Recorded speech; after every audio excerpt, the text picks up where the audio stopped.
over me.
Ladies and gentlemen, welcome to the Wednesday edition of the Paranormal Portal. I'm your host, Brent Thomas. And, of course, I'm thrilled that you're here joining us. And thank you for being a part of the show. How many of you have had shocking encounters with the paranormal, with the unknown? You know how it does that. Ooh, it's just so harsh. It's so brutally hard to cope with it, to put your world in a new paradigm, to sort through it all. Well, tonight we're going to journey into some of the stories of other people who've been through the paranormal. And hopefully you enjoy the ride, but we're going in.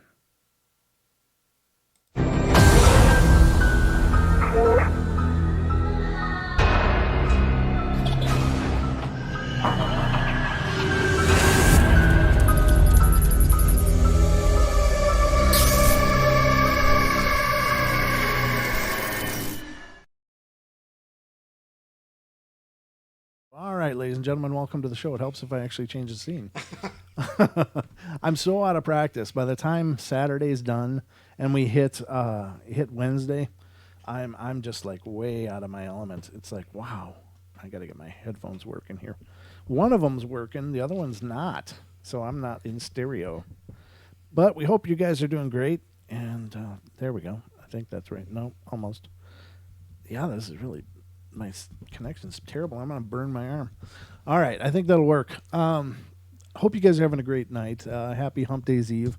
This is the Paranormal Portal, of course. I'm your host, Brent Thomas, and I'm joined, of course, by my good friend and co-host, Mr. Don Longbeard. Welcome to the show, Don. That's not at all creepy. That's not at all creepy. Way to dial it in, brother. I know, huh? Let's just bring the creep right along. We might as well, because it's what we do. We never leave home without a creep. So bring it along. I'm getting like one ear or the other. This is really weird. Huh. Welcome to the portal. I'm doing fine, thanks. Well, good for you. And hope everything's wonderful for you all. Before we go too far, I just want to start out the show, first of all, offering a sincere apology to our guest on Saturday night.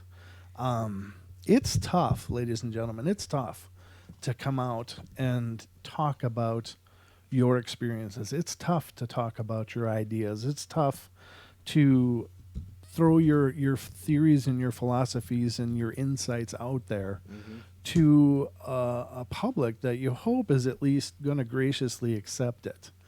Right. And for the most part, most of you guys were absolutely amazing and wonderful, and it was a great show. It really was a great show. The paranormal is one of those subjects that I don't care who you are. I don't care what you think you know. Nobody's got this all dialed in. Nobody knows what is or is not possible. We all have our beliefs. We all have our ideas. But at the end of the day, nobody has studied these things. And unfortunately, there are many out there that believe they do. They believe they've got this all sorted. They believe that whatever they figured out supersedes anybody else's ideas out there. So I have to apologize to Shell because unfortunately, and it's not a portal thing, it's just an internet thing. But what happens is, no matter what, there's always somebody out there that knows better or knows differently. Now, I don't expect anybody to swallow somebody's ideas whole, point blank. I mean, you can sort through what works for you, what doesn't work for you. You can discard. That's just the way of the world. I mean, we are not carbon copies. We are not. There's not one belief system in the world. There's millions or billions. Perhaps we all have our own unique idea, but I just felt really bad because there were some comments that were made on our YouTube channel that were absolutely just, I don't know, just wrong is all I can say. And it's not that, again, you don't have to accept everything you see. You don't have to believe everything you're hearing. But what I do hope throughout the course of the show, throughout the course of the Paranormal Portal, is that while we all may have different ideas about something, that we at least give people respect, and that we give people decency and have a sense of community. Some people came in and just made some just really, really Flaming. crass Yeah. comments. And, just this idea that you're going to dismiss somebody because what they're saying doesn't agree with your paradigm, I think is just horrible. And I won't tolerate it. I can't tolerate it. Now, I'm not suggesting that everybody believe everything that's said on the portal. Hell, I don't believe everything that's said on the portal. But I do respect people bringing their beliefs to the portal and giving us a chance to learn from them and to absorb it or not. And again, it's okay to post that you believe something differently. It's okay to share what your opinion what your opinion is. What's not okay is to say, call somebody names, Yeah. throw around disparaging statements, because that's just not fair. Somebody's already going out on a limb to share their thoughts and their ideas, and then to have somebody come along and just, BS, blah blah blah, whatever the case is. And I'm not going to glorify any of the comments that were made that I felt were in poor taste, but I would just ask all of you, ladies and gentlemen, if you're going to make a comment on the page, that's fine. Make a comment. Be a part of a discussion. But throwing around judgments and dismissals and character assassinations is not okay. And I'm not going to tolerate it on our board. I'm going to delete those comments from here on out if they come up, because I don't ask people to come on the show in order to be brutalized by people. That's not a fair expectation. And I love everybody that comes forward and wants to share their ideas and their thoughts and their philosophies. And again, take it or leave it, perfectly fine. Add to the discussion, perfectly fine. But don't make comments about how something is just absolutely ridiculous or whatever, because they're not going to last. I promise you, I will be deleting them. And if you ever want to be on the show, don't ever leave a comment like that, because I'll guarantee you, you're not going to make it on the show. Maybe you don't want to be on the show, and that's that's fine too. But if you have something to share and you bring it respectfully, I'm going to want to listen to what you got to say. But if your statement starts out with a disparaging statement, then you're probably not ever going to hear from me. So anyway, that's my 2 cents. Again, I do apologize, Shell, that some people were just rude. That certainly, as the host, I feel like I have an obligation to protect my guests, and I have an obligation to protect my listeners as well. But I have to do both. I can't side one way or the other. I just have to make sure it remains decent, and look out for the people that are brave enough to come on the show, talk about their opinions and beliefs and ideas. And so I would just publicly asking all of you, if you're watching the video, don't leave those kind of comments, because they're not gonna last. As soon as I see them, they're gonna be gone. So from here on out, it's on the board. You've heard it, and I hope you guys always enjoy the portal. I hope you always learn something, or at least enjoy the dialogue if nothing else. But Hmm. I don't want to get all serious, but at the same time, I just wanted to take a moment and address that because I think it's important. And the portal's a growing thing. This is kind of a new thing for me to come across comments and ideas that way. Because, we've been doing the radio show for a few years, but, this YouTube thing and the YouTube presence is kind of new to me. And you see it on everybody else's channel. And if they want to leave those things up, that's fine. I don't pretend that everybody should do it my way. But I'm just telling you how it's going to be done on the portal. So, just so we're all clear. But anyway, Don, how's your week been? My week has been good, other than the fact that I just can't get rid of this nagging backache. The muscle. It's not the back. It's the muscle. And it's just been wearing me out, and I can't sleep comfortably. Can't sit comfortably. Can't. I'm sorry to hear that. I I really think am. I'll just take a swig off this jug and call it good. Well, that'll work. I'm still trying to get my sound to work in both ears. It's driving me crazy. Hope the connection is good. Crazy. I see Yeah, that. sounds good. Well, it does, but I see the indicators going like red to green to yellow to orange to green to red. Ah. So it's doing all kinds of flaky stuff here. So I hope we're okay, ladies and gentlemen. But if it does get laggy, I do apologize. But the If it good gets- thing is that YouTube always uploads the whole episode and then replays it, and you don't ever notice it on the replay. So if it drives you nuts, just check us out tomorrow or at about 9:30. 9:30, yeah, sometime after. So tonight's just going to be kind of a paranormal grab bag, and it's just after doing and Saturday's show was really amazing. Some amazing participation. Yes. Amazing number of people have checked it out and are continuing to check it out, and it's really cool and exciting. And Great questions from the chat rooms. great questions from the chat rooms. Great participation all around. It was a real fun show. We will have another guest coming up this Saturday. This is his first foray into the portal, but we'll be joined by Jim Mount, who is a UFO researcher and contactee, and he will be on Saturday's episode. And Jim is somebody I've known for several years and been friends with on social media for quite a while. I've never met him in person, but just amazingly insightful, intelligent guy. But he's not. He's one of those guys that's like super intelligent, but you'd never know what to talk to him because he's just like he's just like your neighbor that likes to sit out at the picnic table and have a beer. That's Jim. He's just that kind of guy.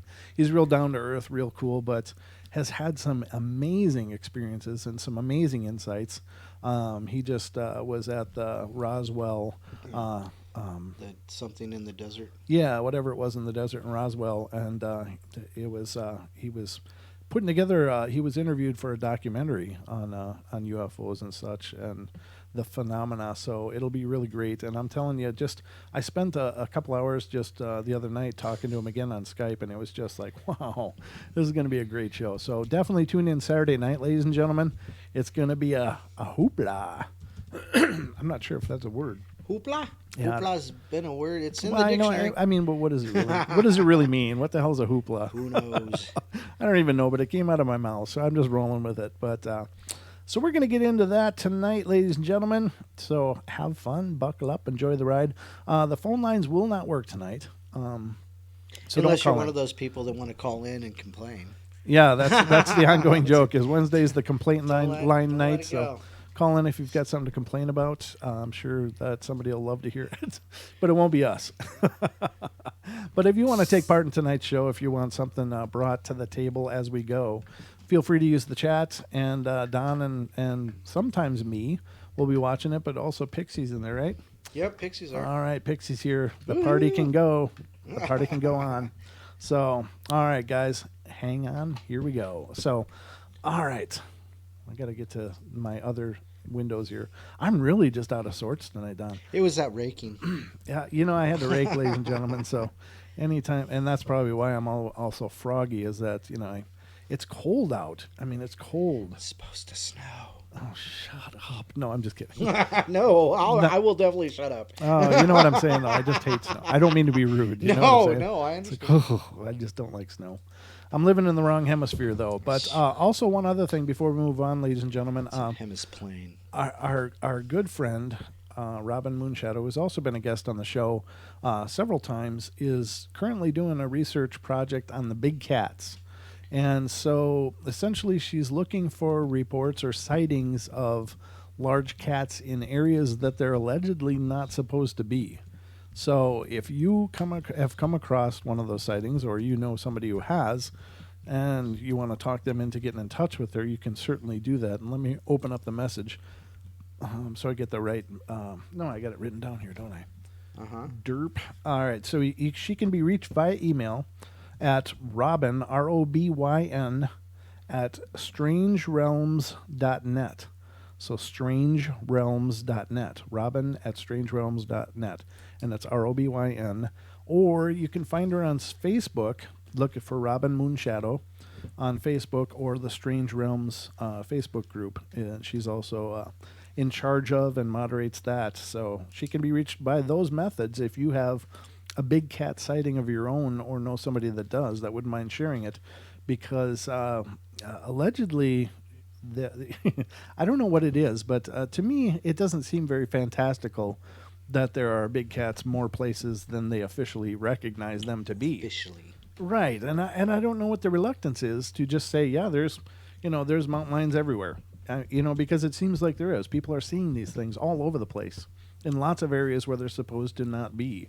But I think, if anything, it just demonstrates that they are just a resilient animal and are evolving to different habitat than what they may have come up through in their development as a species. But it just means they're resilient. But some people just are adamant that they're not around a lot of these other places. They're not supposed to be here. Well, they may not supposed to be there, but nobody told them, apparently.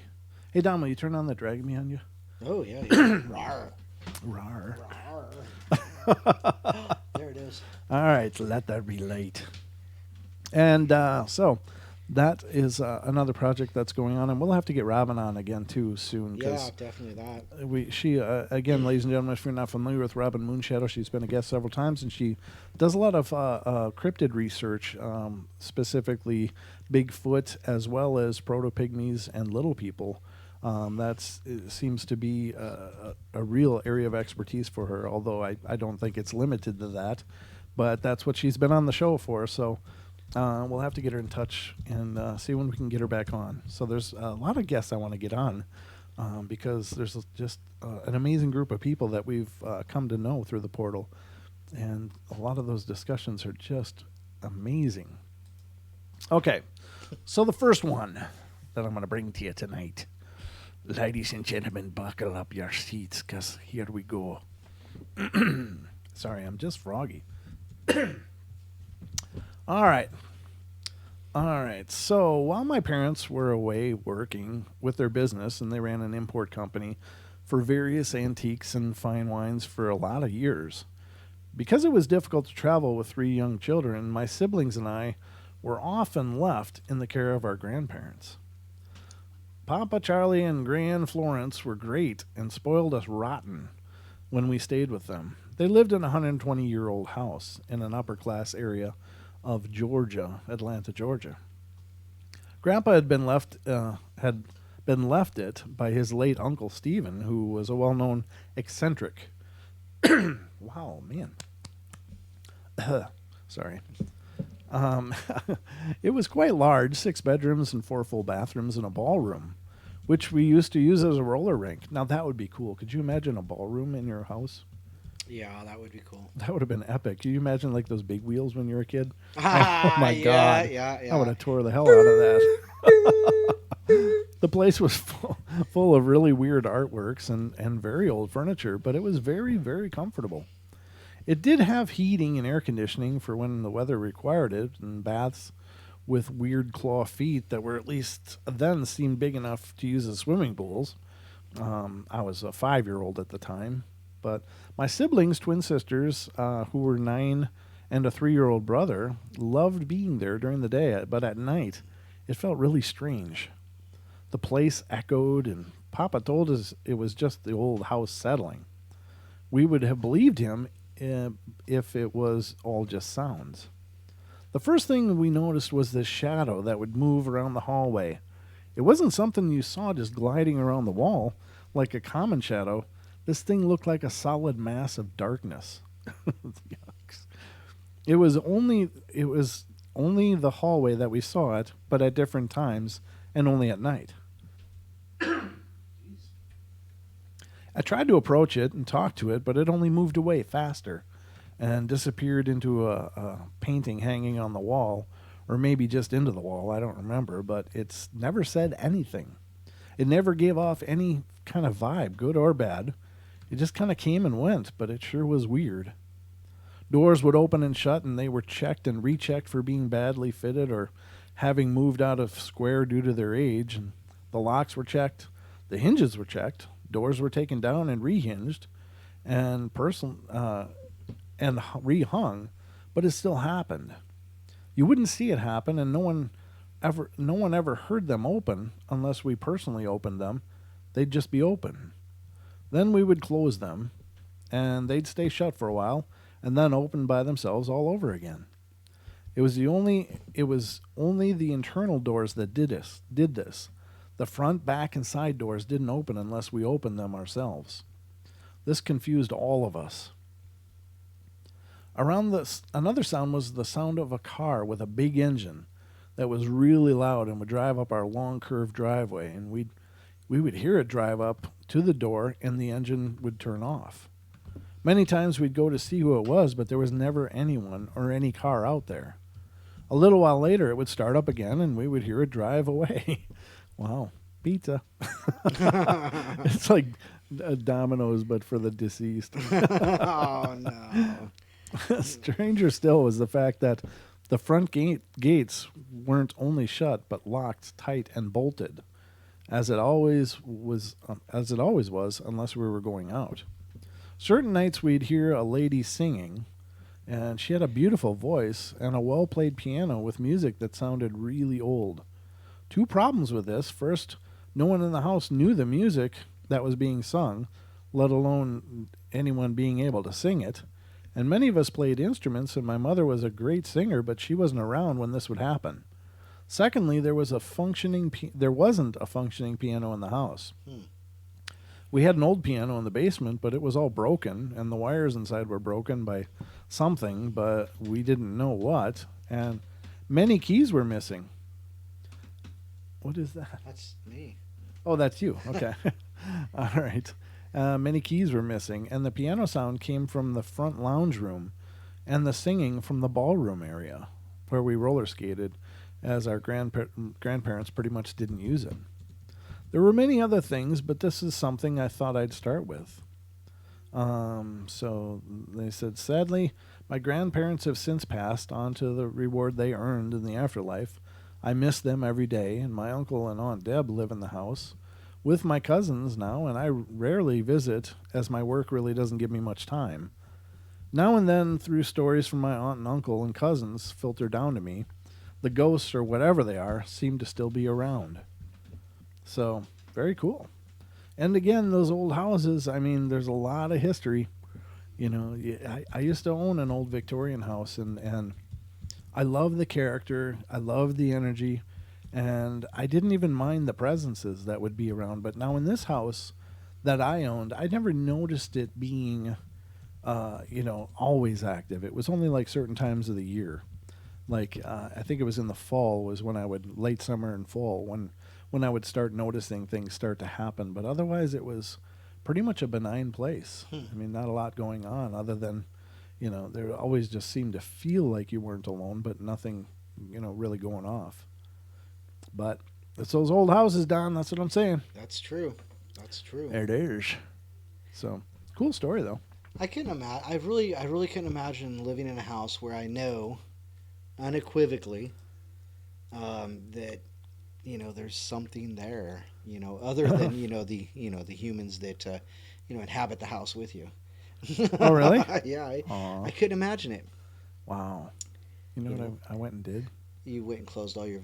No, I just closed the one I was using. Dirt. Oh boy. No, right click to open last. No, yeah, here it is. There you go. I got it. I got it back, but yeah, I just. I don't know if I can handle that. No? No, I don't know. I'll have to find out. I don't know. I think it's pretty cool, but I like these. I like old houses, and I like them because they have a character. They have a real feeling to them. Sure, sure. I absolutely, yeah. Well, I would love to go, visit, but I You wouldn't want to. want I wouldn't want anything nice getting place to attached. visit, but you wouldn't want to live there. Yeah, Exactly. it's the old saying, right? Yeah, exactly. But yeah, I I, couldn't. I could. I don't think I could handle it if I took something home. I'd be like, oh no. honestly, I don't think that stuff probably happens as much as it gets glorified. Yeah, I, yeah. I think that for the most part, if they most spirits are plenty happy where they are. I mean, they don't want to leave. They don't want to move, and it usually takes a pretty desperate act to make a spirit have to leave. Excuse me, a location. Right. But I think that the attachments generally come from more parasitical kind of beings, like whether that be the shadow people that feed off the energy or something else dark, Right. not necessarily always demonic, but just dark, Right. malicious things. And I think there's an entire community of different things. It's not just demons and shadow people and that's it. Right. But I think that there can also be living spirits that they may be attached to a person and follow them around. Right. Right. And that certainly goes on. But I think for the most part, they just kind of want to be left in their present position. I mean, they don't want to move around Right. because they're there because that That's place where had they- an attachment yes, for them. Something for them there. Yeah. Right. And hopefully a good thing. I mean, hopefully it wasn't, oh, this is where I died, because I was murdered, Yeah. No doubt. And certainly that would leave an imprint as well, but you know what I'm saying. I think they like being where they are for the most part. I think. Not that they've told me yet. Robin in the chat room says she lived in a haunted house, and every night at 2 a.m. a spirit would start knocking on the walls. After a month, I started telling it to shut up, and it eventually stopped. Oh wow. Stoop. She actually typed stoop, but that's me. I stoop. The back's getting old. But she said it just suddenly stopped. So that's Cool. awesome. Oh, that's cool. And that's it, ladies and gentlemen. And we've talked about this many times on the show, but generally, if something makes you uncomfortable, address it. Yeah, just say hey. Yeah. I just I've had experiences here in this new studio room and Already. yeah, well, that doesn't surprise me too much. And again, the idea is, in my thinking, this is what's going on. It's like, okay, so we're talking about the paranormal all the time. We're Yeah. talking about, hauntings. We're talking about that energy all the time. And so, essentially, in my opinion, that realm is energy. That's what it is. And so, when you're talking about it, you are perhaps magnetizing yourself to it, and it's going to seek you out.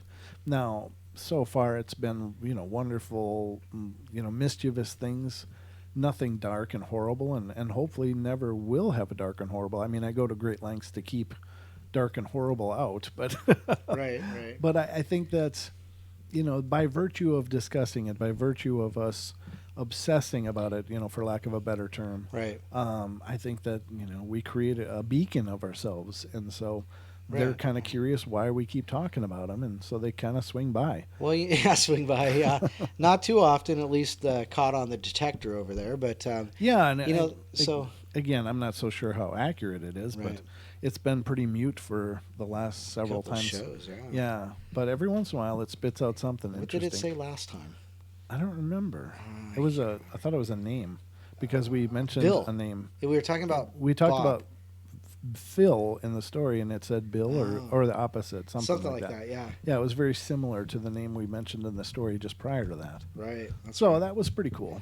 And unless there's another reason it spit out that name, but that's the only thing I could think of. Well, maybe that's the name of the newest visitor. Right, and ladies and gentlemen, if you're new to the show, what Don is referring to is we generally use a ghost detector on the side here, and it's kind of hard to see, and I would hold it up, but my luck, I'd disconnect something stupid to try to show you, and but it's just it's one of those applications you have on your computer, and it allegedly uses the wireless, which.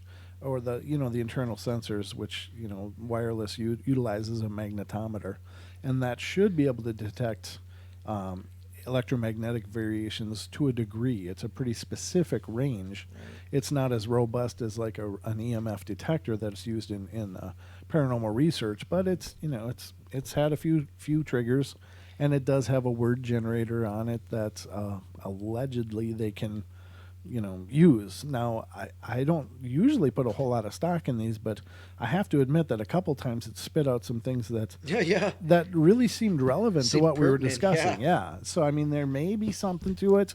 My personal verdict is still out on the deal, but here's the thing that I have trouble with that idea. The idea is that spirits can use their energy to generate words. Well, how do they learn how to do that? I mean, to learn to speak a language, you have to, practice it. Right. You've got to rehearse it. So where the hell are these spirits rehearsing this before, like a spirit from the 1700s? So like it's never seen, technology before. It's like, here, I got this detector, and all you got to do is use your energy to create words. Like what? Witchcraft. Yeah. Demons. You'll burn for that.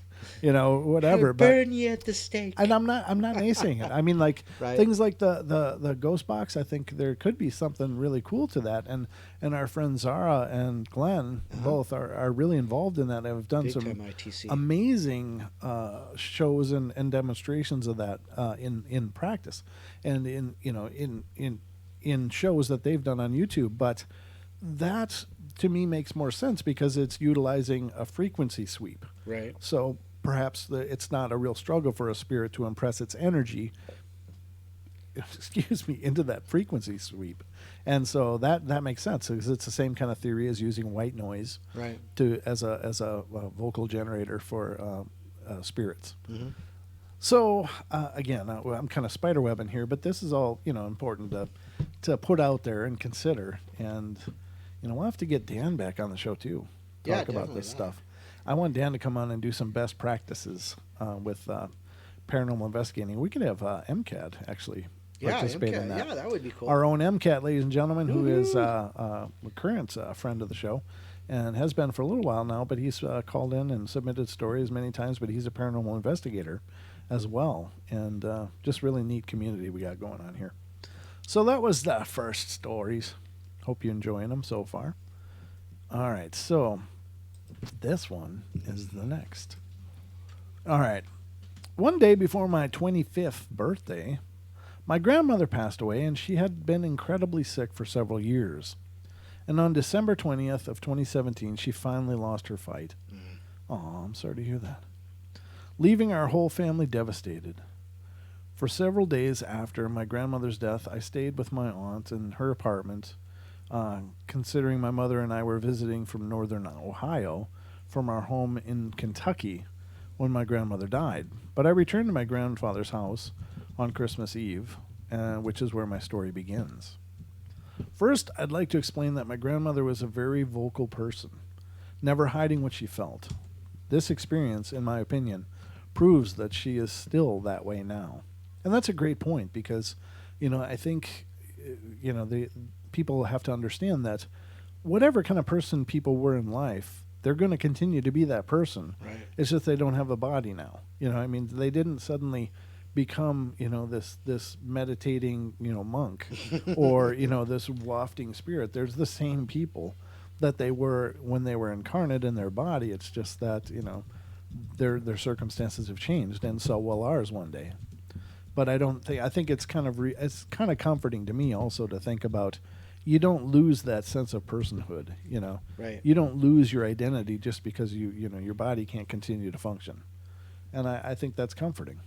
And, that means you got the same character flaws as well, ladies and gentlemen. So you're still as broken over there. You still got all the luggage.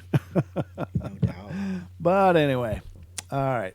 So for several days after my grandmother's death, I stayed with my aunt in her apartment. Oh, I read that one already. First, I'd like to explain that my grandmother was a very vocal. I read that one.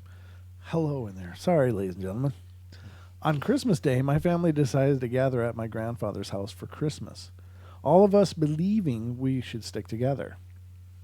We spent the day making food and putting together gifts and making sure everything was ready for Christmas, and everything was going well. despite the sadness that everyone in the house felt, until I decided to shower before the party. Mm.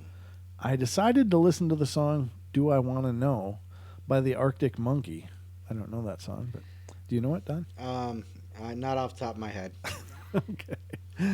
You don't have the T-shirt then? I not Okay. gonna admit anything. All right. I have a reputation to keep up with Renee. That's true. And I turned it on repeat for the duration of my shower, or that was my intention, until the song suddenly changed to Supermarket Flowers by Ed Sheeran.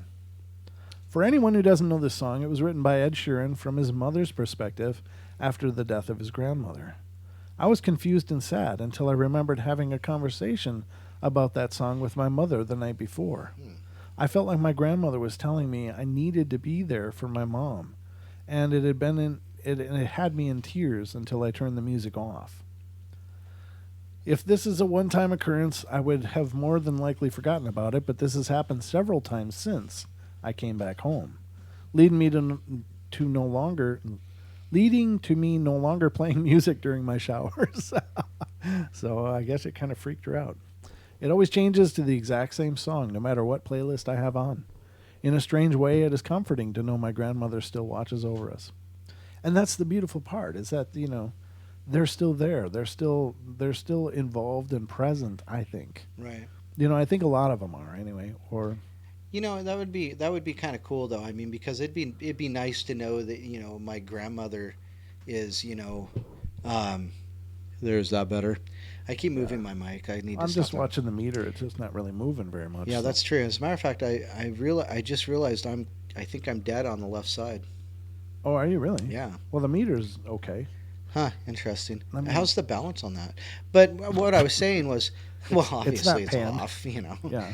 Um, but I mean, it'd be interesting to know that my grandmother was, peeking over my shoulder every now and then. I don't know, but Right. it'd be interesting. Were you or- close? You were close to your Not grandma? well, not really. But then again, she died when she was 46, Oh, so very um, young, yeah. and I was living in their house with them, Oh. and but I was young. I was like 4 or 5, maybe 6 or 7. Okay. But I remember coming home and everybody being in the house, and we had a big playroom in the back, and everybody was gathered in that playroom, and Mm-hmm. it was when my grandfather told us that she had passed. So I remember that very distinctly. Oh, But sure. I also had a problem though with what am I supposed to do? Am I supposed to cry? Am I supposed to I was confused. And what am I supposed to do? I don't. I've never really been connected to death. Sure. That's like really the only one that I've ever experienced in my life. Which So, is probably a great thing, really, because, I mean, it's a tough thing, right? So yeah, we'd love to hang on to all of our loved ones for as long as that can be. But yeah, how do you process that? Yeah. And it's very individual, obviously. But I'm sure that she is. I'm sure she's probably hanging out with you, maybe. and Maybe. maybe maybe sometimes she's swatting you upside the head and going, "What the hell?" No, Yeah. Why'd you take that left? Yeah. I told you to go right. That may be. Grandma's backseat driving. I mean, it is nice to think that they're still around, they're still present, and a part of what we're doing. That the emptiness is the hardest part. Right. It's the emptiness of knowing that light isn't here the same way. Right. But the comfort is to think that maybe now they're more present than ever before.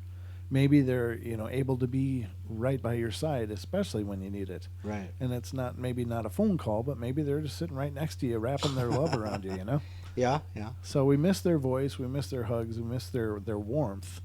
But I think it's just a matter of changing how we see them. Right. We got to see them, and it sounds cliche as hell, but I mean it quite seriously. You got to see them with your heart now, because the eyes won't find them, your ears won't hear them, and so you have to find different ways to feel their presence. And sometimes sometimes it'll be dreams.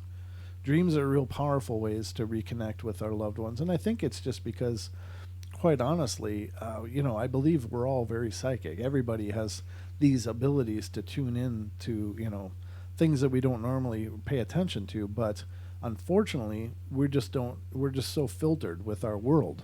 Right. It's so full of distraction and our senses are always being bombarded. We crave that on such a deep level. And so the only time that they can really get through, or the most sure time they can get through, is when we're sleeping. When you're at peace. Right. You're shut down. Yeah. All that stimuli is shut down from the physical. So you're in this state where they can make that connection. Right. And I really believe in those dreams wholeheartedly, because I've lost a few people that were very important to me in my life, and all three of those really, really important people came through to me in dreams. Right. And in my grandmother's case, I'd never seen photos of her when she was young, but she started out elderly and became young in front of my eyes. And she became this beautiful woman, and I was like, wow. I'd never seen, I'd only seen old pictures of my grandma when she was old. And seeing her young and vibrant like that was incredible. And then it wasn't until maybe months or a year later that I actually saw a picture of my grandmother when she was younger. I'm like, that's what she looked like in my dream. So, Right. It just lends credibility to it, I think. I have a picture of my grandmother when she was 12. I was like, Oh, do you really? oh yeah. Oh, yeah. cool. So yeah, I've got pictures. I know who she is, but it's one of those things that that I'm looking to experience. Maybe Right. Well, do you remember your dreams?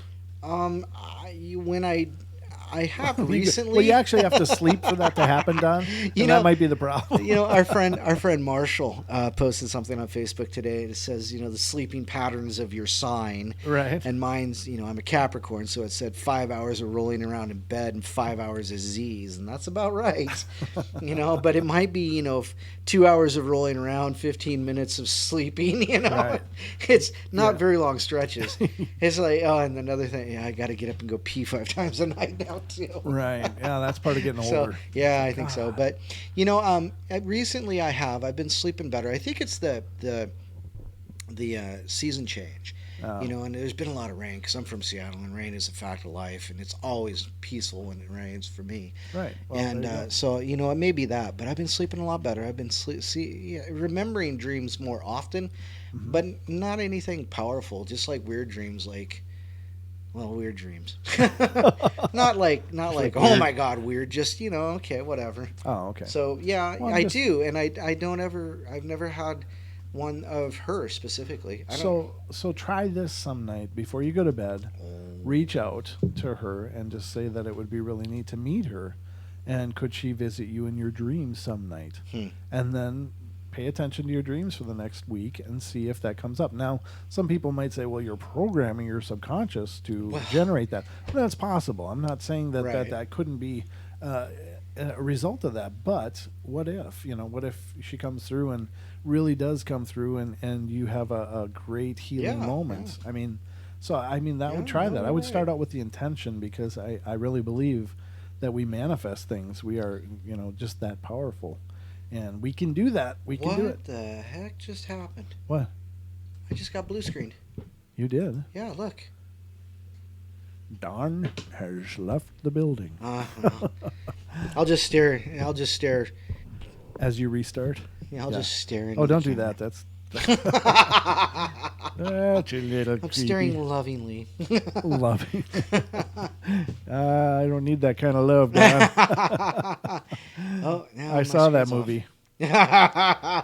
Wasn't it called Single White Female? I don't know. Silence of the Lambs, something. Oh, that one. Yeah, that one. I've seen that one a few times too. Something like that, or All right, so let's continue. Let us continue. That was a little... I'm looking. Scrolling all the way up. That's weird that one came through there. Okay, let me do this. All right. So this is another one. I just had to pull up another page here. So this is still... Let me just see. Let me check out something here. It puts the oil on its beard. Is that Pixie? No, that was Diana. Oh my God. Diana just won. Oh, She just won the chat room. That is so wicked. oh, that's great. That is so twisted. All right. Okay. I think I might have just heard everything I need to for the rest of the night. I think we're done here. I might just go curl up in the fetal position now. No. There was a period of 1995 where a little girl lived in my house. And I was laying in bed one morning, relaxing before getting up, and I heard a small girl's voice next to me say, "Mommy?" It was so sweet sounding that I wasn't afraid. About a month later, my husband of the time was fishing around in the library looking for a pack of cigarettes he had hidden when he had heard a little girl ask him, "What are you doing?" Startled, he looked up thinking it was perhaps me, but no one was there. This freaked him out, and he promptly ran out of the house. And you remember she said husband at the time. He might have just kept running. He still ain't stopped. Oh, that'll make you quit smoking. I don't know who this little girl is or why she called me mommy, or where she went shortly after these few incidents, but I think sometimes only the ghost knows why or how they are there. Yeah, again, the children's spirit things are really weird. I don't know.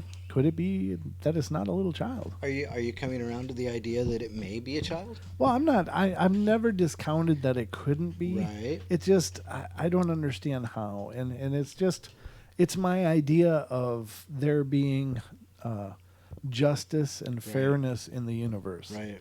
And it's like just a little child being left by these, if there is a divine power, some kind of a higher power, right, a higher power, leaving a little child in its scared and innocent state to wander, to me is just beyond tragic. It's beyond I don't know, it's like a crime against nature in my heart.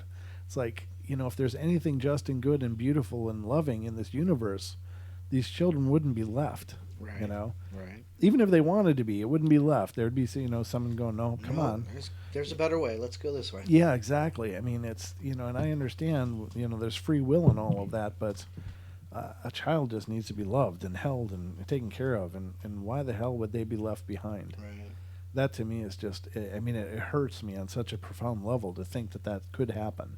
So that's why I have a problem with the idea, but also is this catalog of stories that start out with, we saw this little kid ghost, and then the scratches start, and then furniture starts moving, and then somebody's speaking in tongues. It just goes wrong always, So I would be like, erring on the side of it's evil until you prove otherwise.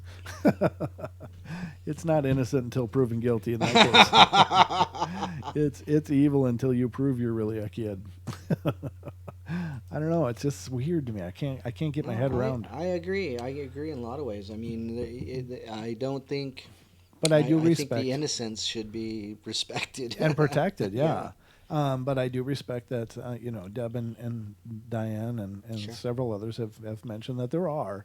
And that I'm not discounting that possibility. It's just... You're just not liking that possibility. Well, perhaps there's some extenuating circumstances where that could happen. It would still, it still hurts me, but, I guess anything's possible. I don't ever want to, put any absolutes in the portal because it's all fair game. Right. Everything is fair game in the portal. So, even ideas that are hard for me to swallow. Right. Yeah. So, let's get to the next one here and see what we can find. I think I'm back. Oh, good. Welcome back. Your friend, too. Hey. Thank you. Thank you very much. That'll never get old with me, Don. I'm going to use the hell out of that one. Which one? Your back, your front, Yeah. That's just funny to me. I don't know. Oh, the innocence. Hey, I got a picture. I got the chat room back. Oh, you did? Okay, Yay. good. All right. It looks like the stream is healthy. We're doing good. So, amen to that. Puts the oil on its beard. It puts the oil on its beard. That's so wicked. God. Ah. We got the greatest chatters in We the do. history They're in the awesome. history of the internet. I don't care. We have the greatest listeners. Oh, gracious. It's always fun on the portal. That's one thing that's for sure. I mean, it's never a dull show. You guys always bring this life to it and this this awesome humor. You guys crack us up. Oh, yeah. And we hope we crack you up a little bit too. I think I made Diana spit the other day. Deb posted something about how this is the way you spell my name. Basically, her name is spelled Debra, not Right. not Deborah. Yeah, I've misspelled that many times for a long time on the show. and so everybody's putting it in there, and I go, well, my name's Don, Don, not Dawn.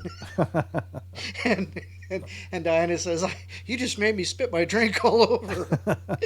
I was like, well, some people get upset when you misspell their name. Some people get upset. Some guys get upset when you call them a girl. My name is Being, not Bean. Don't call me a bean. I'm not a bean. All right. One day, my Aunt Sierra went with me to the beach, and she said she was tired. I can't wait to sleep on my pillow, she said. My aunt was killed a week later. Oh. Ooh. One morning at 1:30, my cousin and I were talking about her passing away. Then a folded, secure pillowcase fell off of a shelf, and my cousin and I hid under the blanket. We knew it was her. I looked up first, and when I did, I felt something I can't explain, like feeling of fear, or was it comfort? It's like, or was it comfort? See, I was either really afraid or really comfortable. Anyway, I believe the pillowcase had something to do with that pillow Sierra wanted. You decide. Well, it could be. It could be. And that's the beauty of it. You just don't know. Got to keep an open mind with the paranormal. Definitely, Don. How's your computer? Good? Yeah, I think I'm rolling again. You are solid now? Yes. Okay. Solid. You are solid, Don. Solid as a rock. Oh, yeah, that could have gone all night without that. Yeah, well, it may Isn't that come from back. the 80s? Maybe, oh, yeah. Yeah, Oh, that's yeah. what I thought. That's what I thought. It was a good The night day. is still young. But I ain't done. I ain't liking it. My finger's hovering on the mute, I'm just saying. Boy. All right, here's a short one. One day I was driving down the road late one night. I suppose it was about 11 p.m., and my car just shut off. I couldn't see anything because my headlights were off, and my flashlight was missing. So I was on a dirt road and decided to see if there was any help nearby. And I heard footsteps, and I turned around, but no one was there. I found my flashlight on the road, and I turned it on, and the light was pointing at a tree, and I saw the words, "Heaven is close." Oh. Then I started to panic, and I guess I passed out or something, and I ended up in my car again, and it was turned on. I looked at the clock, and it was 2:30 a.m. I was scared out of my wits and drove back to my house in a hurry. I wonder what happened that night. I wonder what happened. Can any of you help me understand this experience? That sounds like a UFO thing to me, seriously. I mean, the car dies, missing time. Right. That really does. That like screams more of a UFO encounter than a haunting. But it could be. It could be. It's weird because you don't usually get missing time with hauntings. No, that's true. So I think that she may have misunderstood the experience she had. All right. Could be. But it's out there, ladies and gentlemen. It's out there on the waves now. Okay, and the next one. Excuse me. It was a school night, and I had some real rough times at my school. I had just finished my dinner and went to have a bath to relax and just could not stop worrying about all my homework. I remember those days. Now I just worry about bills. As I went off to bed, I felt as though someone was watching me get dressed. Ooh. But being used to it, I just took no notice of it. I'm not sure. Where do we go with that? And next story. This just went all kinds of creepy. It says, I jumped into bed and stayed awake worrying. I heard my dad turn off all the lights and go to bed, so I knew it was late. And as I finally got to sleep, I awoke to someone jumping on top of me. Oh my. And I was on the other side of, as I was on the other side of the house, I freaked out thinking if my mom and dad could hear me. I felt as though he was pulling my soul out of me through my stomach. Ugh. I tried to scream, but he had a hold of my throat, so it felt like he was holding my voice box in his hand. Ooh. I tried to fight him off, but he just wouldn't move until I tried to scream one more time and he vanished. I knew it was a man because I could feel big, strong hands, and I could also smell him. I was wondering about that. Right. I ran into my mom's room and told her what happened, and she got two lovely ladies to bless the house, and I never stayed in that room again. You know, that pad seems to be working for that mic stand. Yes, it does, unless Yeah. I'm going like this. Yeah, well, nothing can help that. That'll do it. That's beyond normal pad strength. That's like day one. All right, weird. Let me see what this one is. Weirdness. You know what I love about Wednesdays though is we don't have to worry about commercial breaks. Yeah, no doubt. It's just so like they can hear everything. It's like watching satellite back in the '80s when you had that big giant 10-foot dish, and you'd be watching. Did you have one of those, by the way? I had a girlfriend that had one. Oh, okay. So we'd be sitting there at 3:00 in the afternoon, panning around trying to find interesting TV. Anyhow, Oh, right. But that's when you tune into CBS and you see Dan Brokaw with his finger halfway up his nose. It's just farming nose gold right He's there. just going to town. Got a bumper crap. Oh man. Yeah, I don't know. Those old dishes were funny.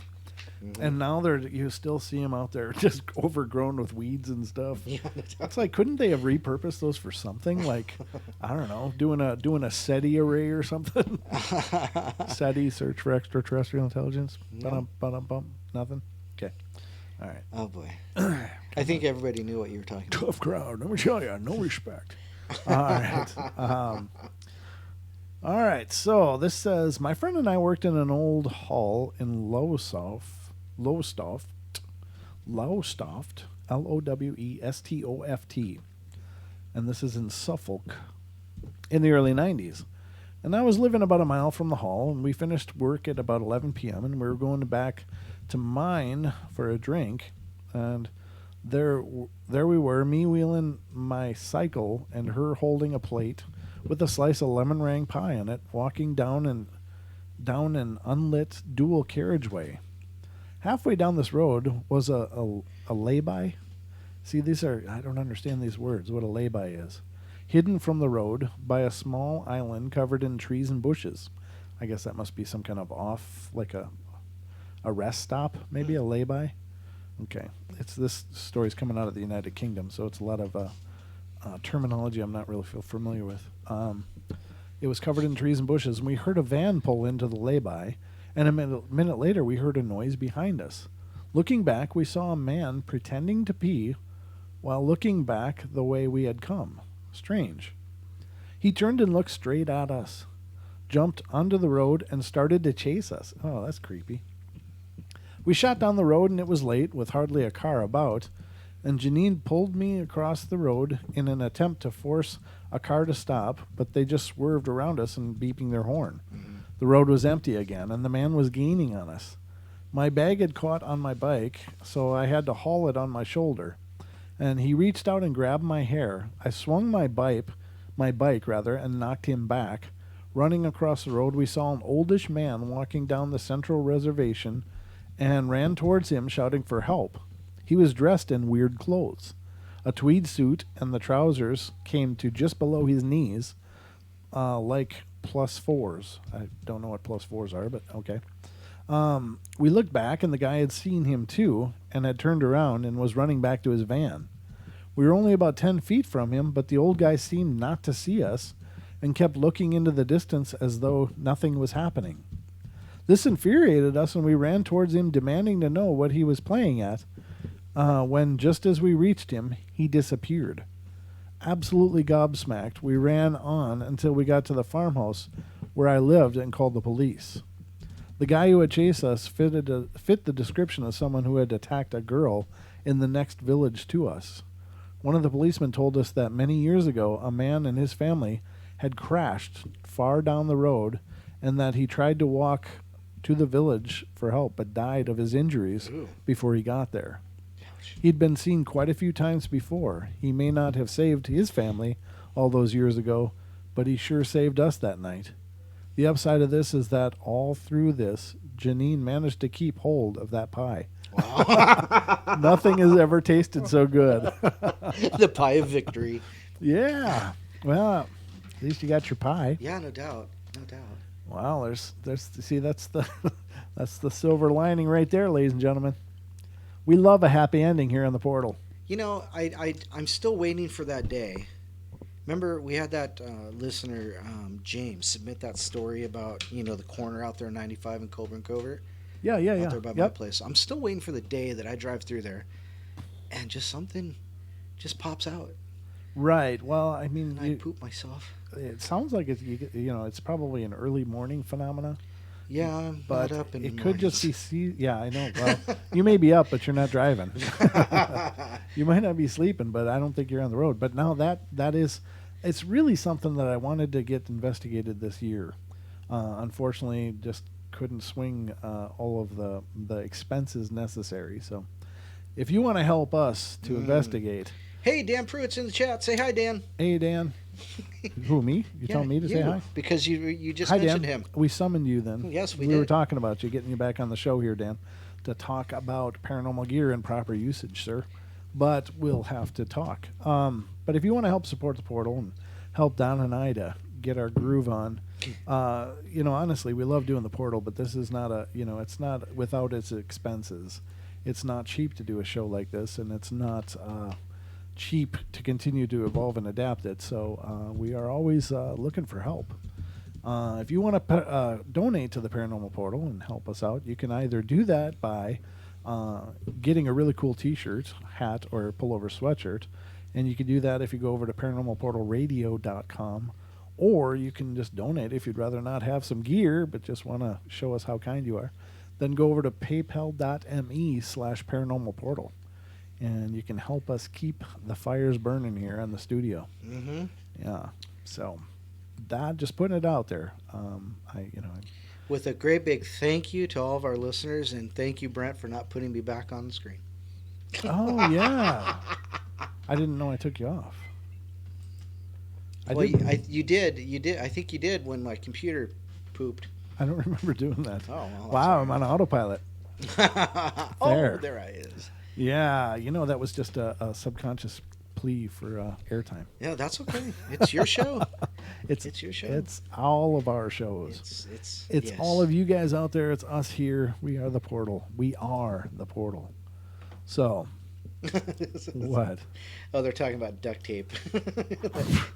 It's something. Wow. It's some stuff you use on your cars to fill dents. God, I love you, Diana. You're friggin' hilarious. Wow. Awesome. So Dan says just let him know he's wanting to be on. So maybe you guys should email him. We got to do some dates. connecting, brother. Just let me know as far as the upcoming months. I know we're going to be heading into holiday season, but what looks good for you, and we'll definitely get you in. We would love to do it, preferably a Saturday night, if that works out for you. Just let me know what your schedule looks like. Email me. You know how. You got the connection. All right. So continuing on, did you have anything you wanted to read, by the way, Don? Sure, if you want me to read, I got a couple short ones. Oh, please. Okay. Let's go to Beard Vision, ladies and gentlemen. Bum, bum. Give you some solo. Here's my beard. It needs some oil. Anyhow, moved into a new house a few months ago. In the process of purchasing the house, the renter who was living in it died unexpectedly of natural causes in his mid-40s. He died right in the middle of the living room. Shortly after we moved into the house, and almost immediately, our 2-year-old daughter starts talking about the ghost that lives in our house. Now let's be real here. She's 2, and 2-year-olds are very impressionable. Halloween had recently passed, and she had this Halloween-themed picture book that she loved to read. So it's entirely possible that all the ghosts she's talking about was coming from looking through that book on a regular basis.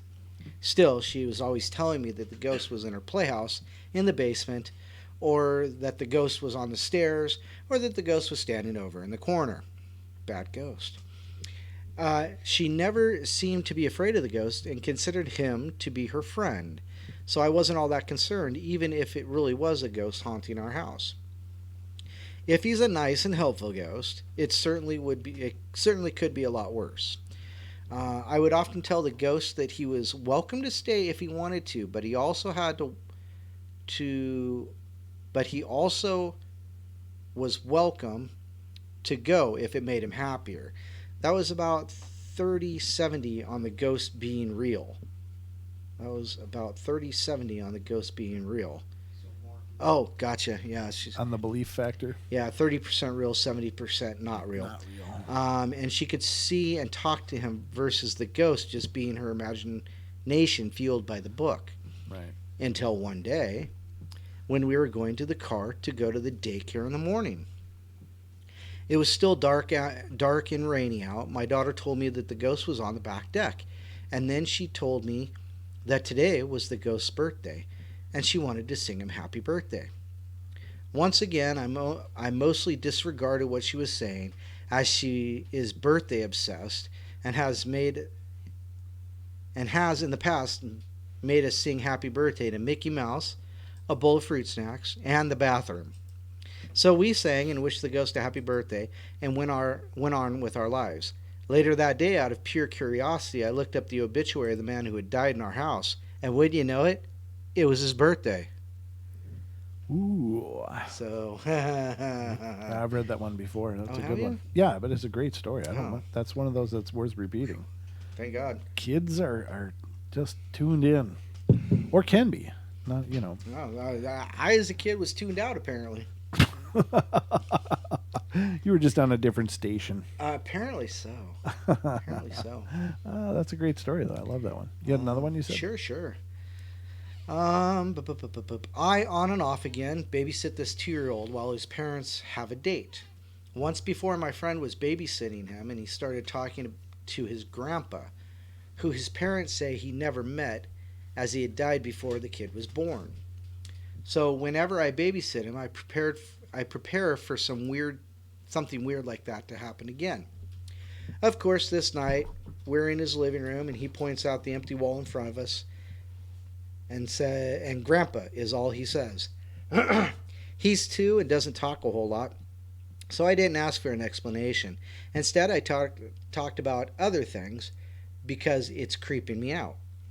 The kid then widens his eyes and grips his chair he's sitting in, chattering his teeth and shaking uncontrollably. Here's me freaking out, so I grab him and tell him that it's time to watch a movie before bed. Later that night, I'm about to take him upstairs when I noticed the door was unlocked. I locked it and turned the knob, shook the door to make sure it was locked. I do this without fail to every door I lock. It's a dumb quirk. And then carry him upstairs to the bed since he's already half asleep. I'm in his room for about 20 minutes. When he's finally out, I leave him and I go back downstairs. The front door is directly in front of the stairs, and guess what? The door's unlocked. Immediately, I think that this is going to be a horror movie and think that it's a smart idea to check around the house. Nothing out of the ordinary. I even go upstairs to check on the kid again. I didn't bother looking in the other rooms because I had his door wide open when we were laying in there and would have seen anybody come up. Anyways, after making sure he's okay, I go back downstairs and watch TV until his parents get home, jumping at every little noise. Freakiest night of my life, and I debated for a solid hour when they asked me to watch him again a couple days later. So the kid's freaking her out. Well, I can see that being interesting. Yeah, for sure. For sure. I was just enjoying a little chat time. Sure, absolutely. Catching up with our folks out there. Oh, yeah? Yeah. Are they saying anything interesting? Yeah. Summerlid actually is having trouble with his laptop, too. Oh. It's crashing on him. It's a paranormal thing. I said it was you and Don. And he said it started with a Windows update. And I said, yeah, it usually does. Oh, you know what? And my computer's been asking me, do you want to update and restart? No, not yet. Not Nice. yet. It's not until like tomorrow, hopefully. Yeah. Um, Wait till you got a good show yeah, buffer in there. yeah, no doubt. Don't ever update on show days. Well, and also, I get that high-speed wireless tomorrow. Woot woot. Whoop whoop, red roof. Don is coming into the house. I'm coming up. Oh, I Coming. got all these songs in my head. He's coming. Ow. Yeah. Sorry. I guess I should have said up. um. Sorry. Gag reflex. Something found me after a car accident, and I don't know what it was. During our drive home from a family trip, our car hit black ice on a curve and sent us rolling. That day, I didn't wear my seatbelt, and I was ejected out of the car by breaking through the window using my face as a ram. Ow. From my perspective, 1 second I'm in a car. Next thing I know, I'm laying under some bushes. I tried getting up, but I'm stopped by the intense pain in my shoulder. Broke my collarbone. Honestly, I don't know if I passed out or just went to sleep, but that is the point. I lost consciousness. After an unknown amount of time, through my closed eyes, I can see a flashlight shine over me. It was 3 a.m. My dad found me, lifted me to my feet with ease, and pushed me towards the totaled car my family was in. A distinct detail I remember about this moment is how firm his hands were. The unexplainable part. After talking to my brother, I realized something. My dad never actually went looking for me. Ooh. My mom was badly damaged, and no one had no idea what happened to me. They actually assumed the worst and thought I was dead under the car. We didn't even have a flashlight. I don't know who or what found me lying there, but something did. I distinctly remember the light shining over me before strong, firm hands lifted me up like I was paper. Before talking about it, I always just assumed it had been my dad. I post every now and then, just kind of hoping for answers. My collarbone's healed, so it's protruding a bit, but it struck as a permanent reminder of that day.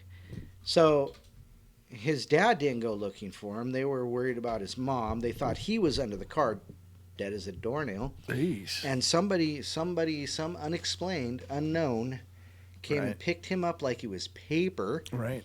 And guided him back to where he needed to be. That's like a guardian angel kind of story Yeah, there, or some kind of and that would guardian make sense. spirit. Yeah, because that would make sense. The light that he saw, and then the strong, firm hands that just instantly.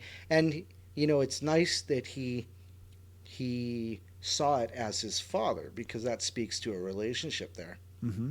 Yeah, So, exactly. That feeling, that vibe. Yeah, that I know I'm protected. Yep, a safe Yep. feeling. Yeah, I'm sure that's a cool story. Yeah. I love those kind of stories because there's so many creepy, spooky stories, and then a story like that'll come through and it's like, yeah, it kind of just resets you in a way. Like, yeah, see, it's not all bad. Yeah, no doubt. There's some happy stuff going on too. Just my opinion, of course, but I do like those, and it's nice to think that if we're ever in a dire, dangerous place, There's something maybe out there. there's somebody that'll be there. And on the other side, I guess it'd be kind of the Superman complex, right? Like, Oh yeah. Somebody gets rescued, and then somebody else doesn't get rescued, and you go like, why? Right. Why doesn't it happen for everybody? I don't know. I don't know what's going on, and I guess perhaps if it is quote unquote a guardian angel, perhaps they know what is supposed to happen and what isn't supposed to happen. Right. It's You not your know, time. What are right. you doing? This You're is supposed not- to be wearing your seatbelt. This is not the higher order of things. We Right. have to interrupt this and reset it. We're I mean, interrupting your regular programming. yeah, we're gonna reschedule and reset the Yeah, scene we're gonna and redo action. And you get a second chance. Places. No, not in the seat.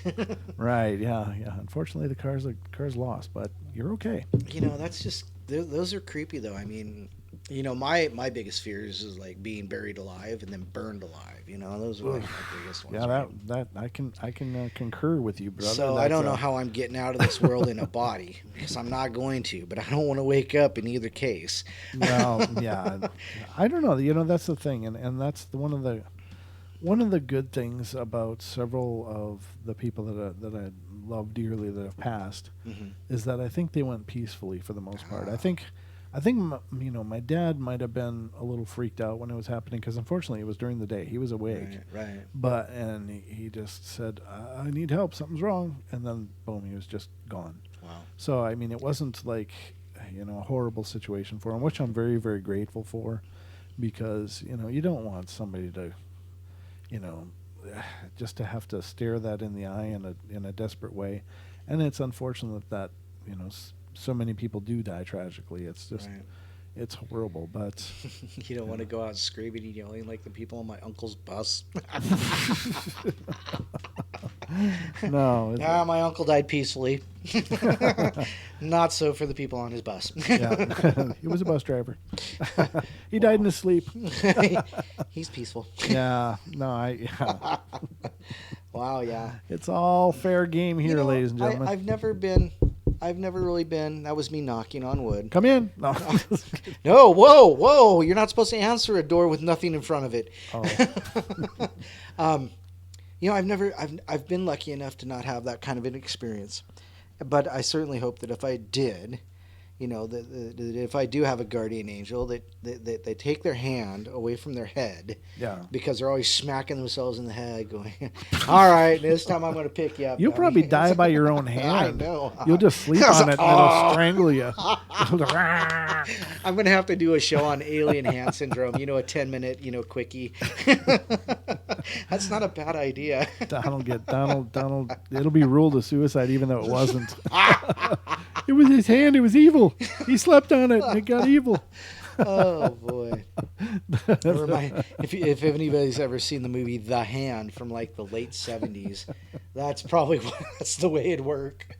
I was going to say something more profound. I remember what I was going to say. I've actually nearly died a few times. Really? Yeah, and the one in particular that really sticks out is I was a kid, and my family. My mother, we lived on a beachfront area, and my mother took a rowboat with me and my two older brothers out and rowed us out about 50 feet or so from shore. And I could swim like a fish, but that day I felt wrong. I just felt like something wasn't right, like this didn't feel right. Something was really wrong, and I didn't know what. But my brothers were jumping in the water and climbing back out and jumping in, and it was an incredibly hot day. And my mom was like, "Come on, jump in, go!" And I'm like, because she knew I could swim like a minnow. I mean, I was like an otter. I was in the water all the time, but that day I just couldn't bring myself to do it, and I didn't know why, but I just knew I didn't want to be in that water. And finally, with my older brothers ridiculing me and my mom coaxing me, I finally did jump in, and as soon as I hit the water, I forgot how to swim. I went down like a block, and I fought and came up once, and when I jumped off, I pushed the boat off, and so the boat drifted about several feet away, and I came up and I couldn't reach anything, and I went down, and I came up and I couldn't reach anything, and I went down, and I came up for a third time, and I was going down again for the final time, I assume. But it was weird because at this point of struggling and panic, all of a sudden it felt like I was detached, and it was like I was watching somebody else do it instead. Right. I don't know how to explain it, but it was just like there was a separation there, and I didn't feel afraid anymore. Is all I can tell you. And I remember everything kind of fading and things feeling weird and almost like I was asleep and dreaming. And then my mom reached in the water and got me. She had gotten the boat over during that time with the paddles and was able to reach in and pull me out before it was too late. I mean, she reached all the way down and yanked me out of the water. And then, of course, I'm coughing up water for, hours after that. But it was close. I mean, it was really almost done. And all I can tell you is it was scary at first. Right. But then it was just like, it was like seeing somebody else do it instead. I don't know if that's the separation of body from spirit or whatever, but yeah, it was weird. When you said that, when you said your mom reached in, I had a picture of Sam Gange. Oh yeah, Samwise, yeah. Samwise. Yeah, I was totally pulling a Frodo. I was like, it was terrible. I mean, it was pretty scary, and it was just that day. Something about that day felt wrong, and as soon as I hit the water, it was just gone. I didn't know how to swim anymore, and I couldn't figure it out, and it was just terrifying. Right. after that, I really had a problem for a long time swimming in water where I couldn't stand up and put my head out of it. Being in deeper water than that freaked me out for a long, long time. I have to admit, the only kind of water I can swim in is fresh water, because I don't like. I like my ools with no pee. Okay. There's no pee in my pool. I understand. I didn't know what you meant versus ocean or what. Where are we going? Fresh water. I got you. Not pool water. Oh, okay, yes. Chlorinated versus I was going seawater. fresh versus ocean. I learned to swim in the Pacific Ocean. Did you? Yeah. Okay. Well, that makes sense since that's where you lived. And then I realized when I was drowning in the Sea of Cortez that I didn't know how to swim. Well, at least drunk at 3:00 in the morning. Oh yeah. Well, that's a tough one. That's a long way to go to find out you can't swim when you're not together. I don't know if anybody can swim at that state. You just hope the alcohol's lighter than the water. It keeps you bobbing. Doesn't alcohol float on water? Oh. So Don's like a bobber. All that's up is my head, my nose. Yeah. Oh, yeah. Your beard will keep you afloat. Trap enough air bubbles under there. Well, if I've got enough oil in my beard. You just see these lips and a nose going down the river. The rest of you is underwater, but you're oh, wow. Don's periscoping it. Apparently. Oh, my gosh. There you go, ladies and gentlemen. Okay. This is the portal. Welcome to Wednesday. Welcome to Wednesday. Hump Day's Eve. All right. Hey, Brent. Yeah. Guess what day it is? Hump Day. All right. So, let's see. All right. I was asleep one night when I awoke, realizing that I couldn't breathe. Now, I have several cats, and don't most psychic people, it says. And on occasion, they will lay down on my face while sleeping. Oh, my God. That's a good place. Just arbitrary. This is it. That's the spot. Yep. I've never ever had a cat decide to sleep on my face. I have. I don't think I'd give him much time to make that choice, though. Well, when you're asleep, you don't get a choice. Oh no, I'd wake the hell up right now. What's that smell? Oh my God! Have you ever been asleep and felt like a freaking centipede or something run over you? What? I was in my old Victorian house that I used to live in. Oh. Speaking Speaking of night things and things crawling on you when you're sleeping, oh my God, it was horrible. I used to have those. They were like these big, ugly, big centipedes like this, and they weren't like jungle ones that'll eat you or anything or kill you. Right. But they're still big and creepy, and they got all these legs and stuff, and they're long, and I would see them in the house, and whenever I'd find them, I'd catch them and let them out and stuff. But one night I was sleeping. It was a hot summer night, and I was laying on top of the sheets, and I was alone at the time. I wasn't married or at that time, or anything. So I'm just laying there sleeping, and all of a sudden I felt those millions of little legs go up my leg, and I was like, oh my God, it just freaked me out. Anyway, it has nothing to do with the paranormal, but I'm here to tell you, I might have given birth to a few demons right then. Oh my God. Had to change the sheets. Yeah, I definitely purged. I literally pooped my bed. Well, I'm not seriously, but it freaked me out. Oh my God, horrible. Anyway, has nothing to do with the show, but now you get a little window into my soul. Back to the story. So, all right. So the cats apparently like to sleep on this person's face. Such is their way. As a wise person once told me, the one thing to always remember about cats is if they were bigger, they'd eat you. That's probably true, actually. So I assume this is what was happening. However, when I was fully awake, I realized that I couldn't move, and furthermore, that it was my pillow that was covering my face, and I was lying on my side, and the pillow I had my head on was folded up over my face. Ooh. So once again, I assumed that cat had just slipped under there, but that wasn't it. I started to freak out because I couldn't move, and I also couldn't breathe.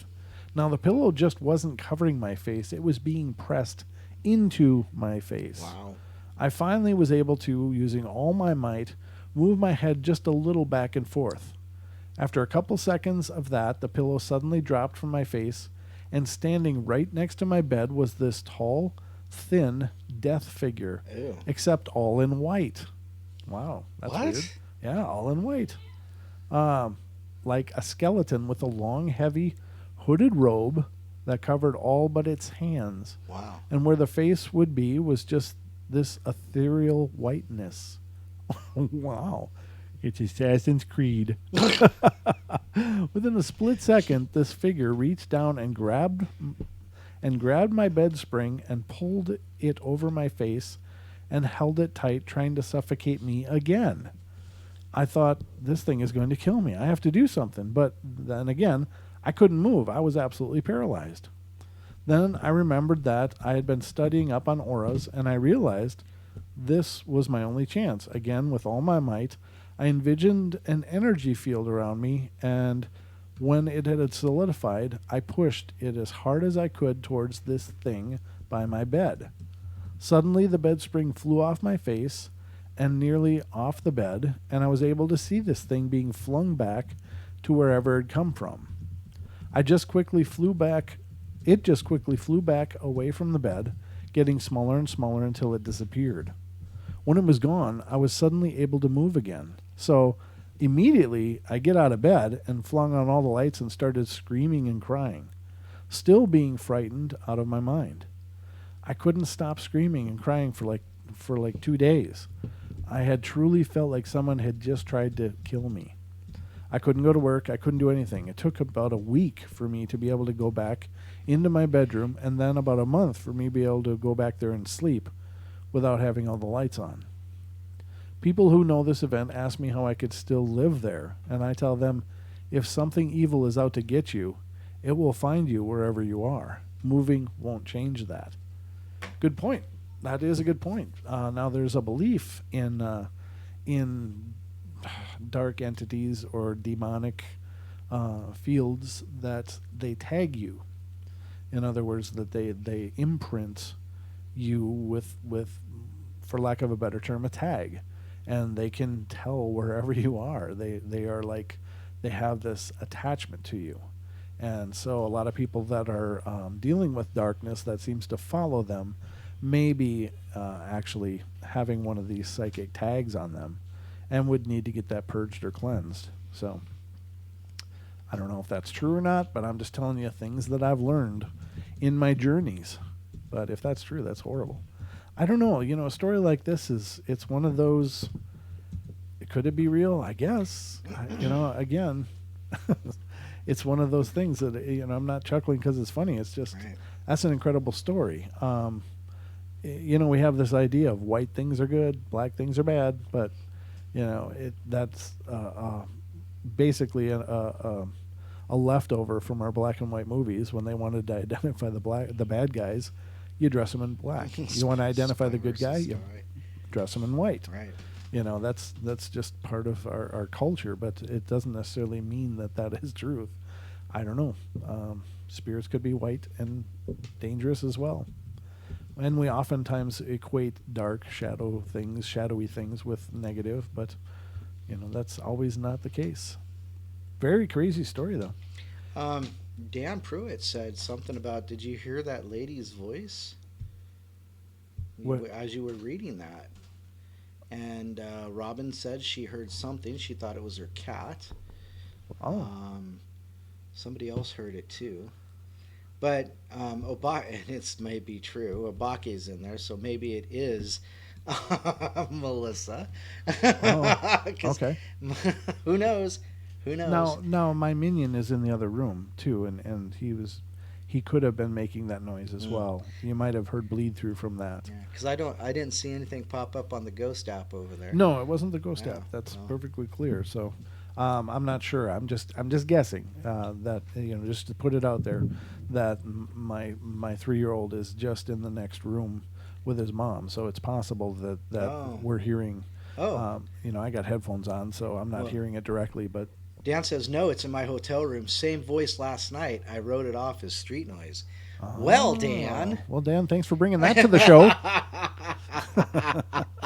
Great. Now we got to deal with that one too. I just wanted to throw that out there as a possibility. I'm not saying that it wasn't paranormal. As you know, ladies and gentlemen, lots of things happen during the course of this show, things, and indeed. we can't. Mighty peculiar. You know, all I can tell you is that sometimes things come by. It's like a drive-through up in here. It's like a spiritual drive-through up in here. It's a ghostly quick stop. Yeah, exactly. We're like the 7-Eleven for paranormal.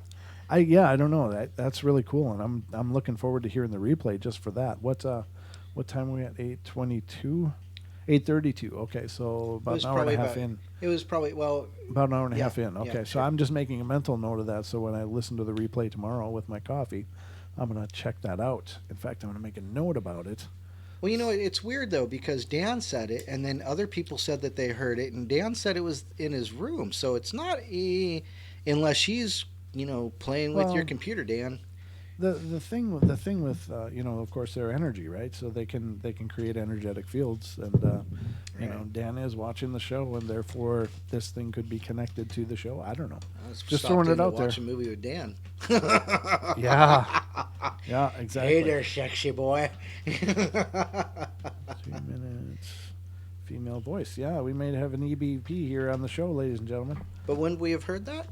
No, a lot of times people don't hear them. But that's with the naked ear. Well, yeah, but we're listening to our own feed. Well, that's true. They're hearing the broadcast feed. So, Gosh, don't make it true. well, why you keep asking for an? No, it's because people keep no, Don, you're just not listening. Okay, fine, maybe I'm not.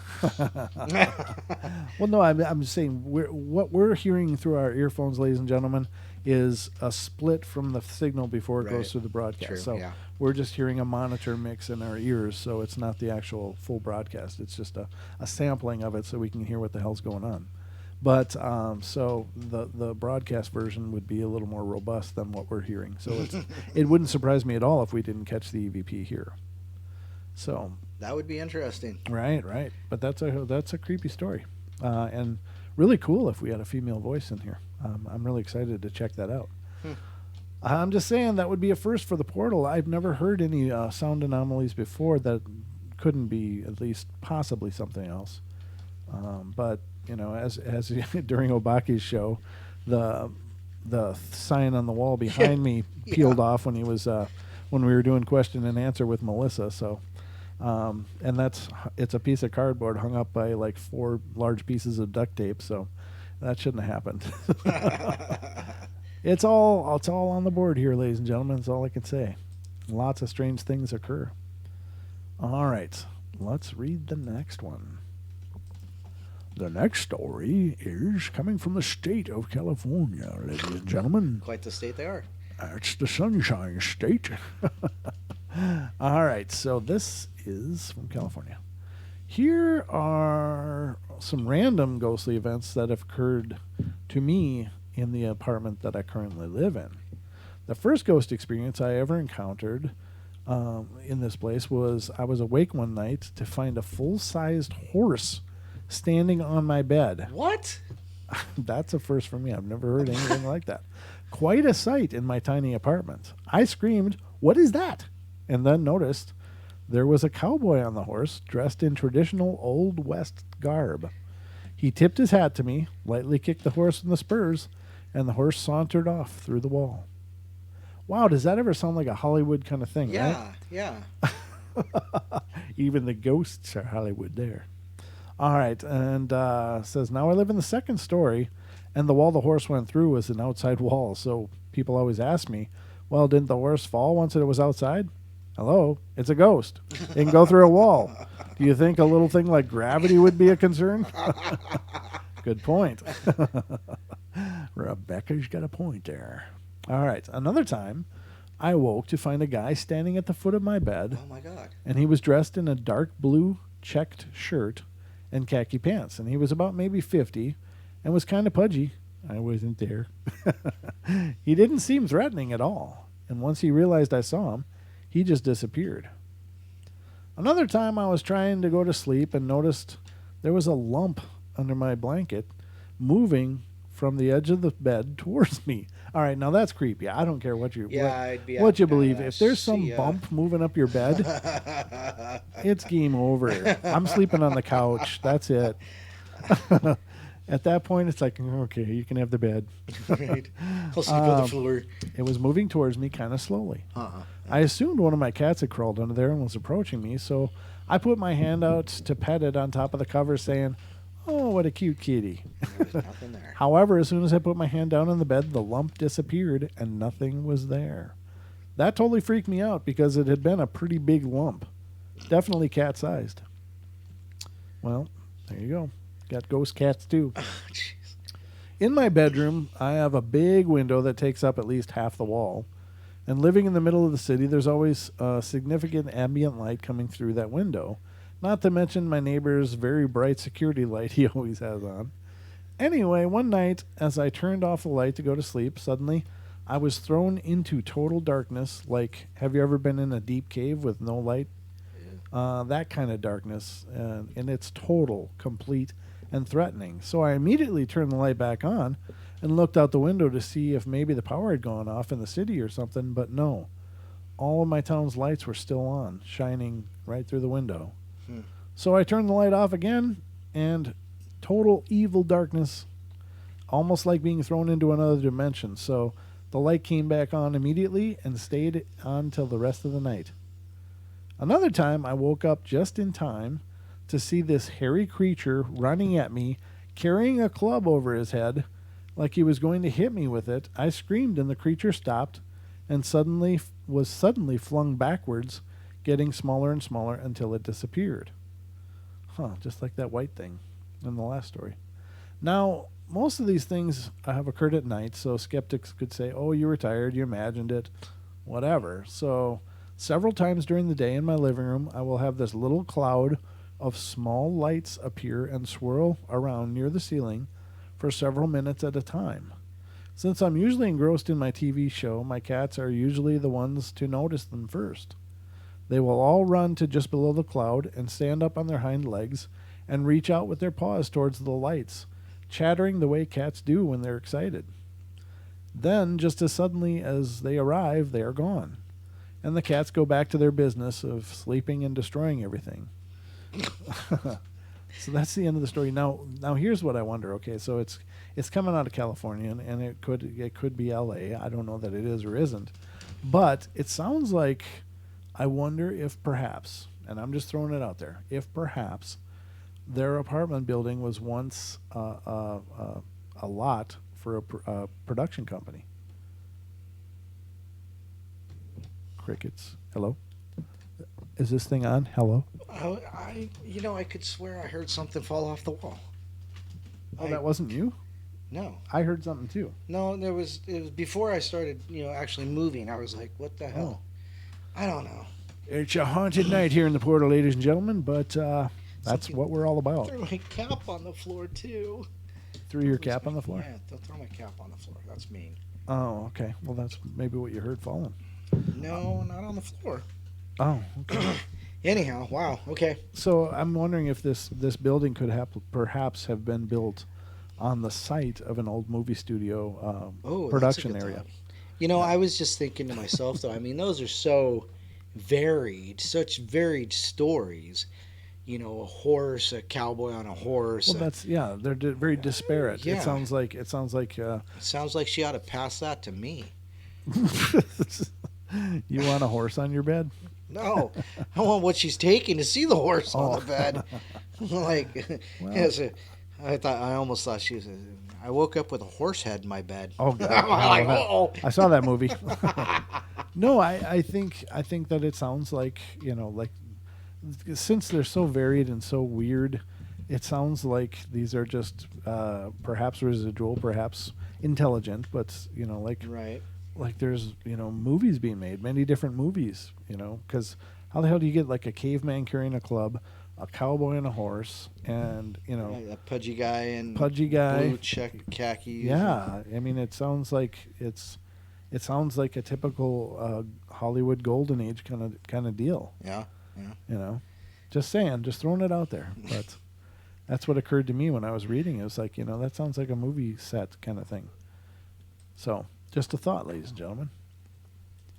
All right. The next one. And the journey continues here in the portal. And our next encounter is... Here's the gist. My best friend has a ghost that came to her door a couple of times, and it really freaked her out. So one night she put prayer beads on the doorknob, and it didn't reappear for the past year.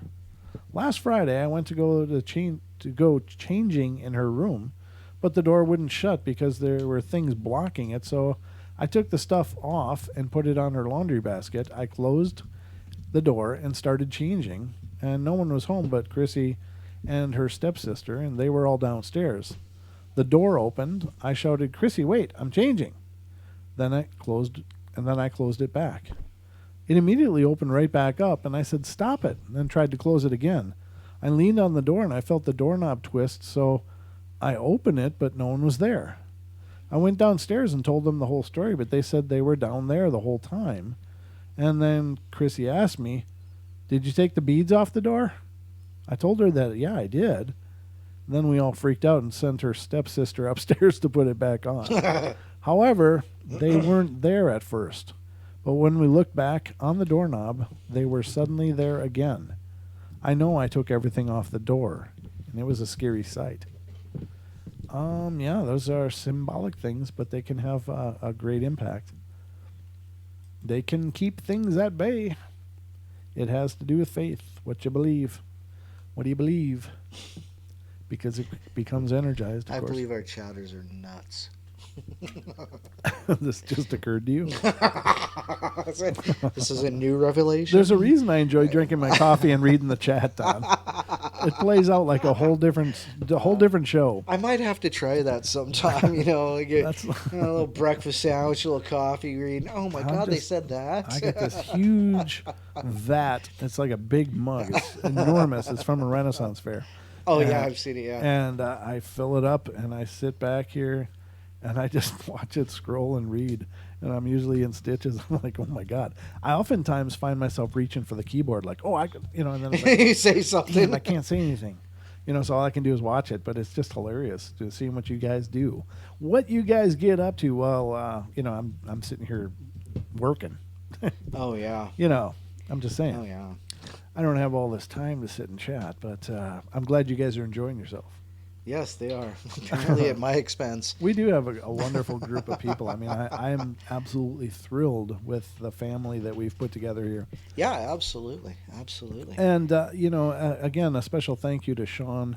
I did ask him to reach out and help another person that reached out to us, and he has done so.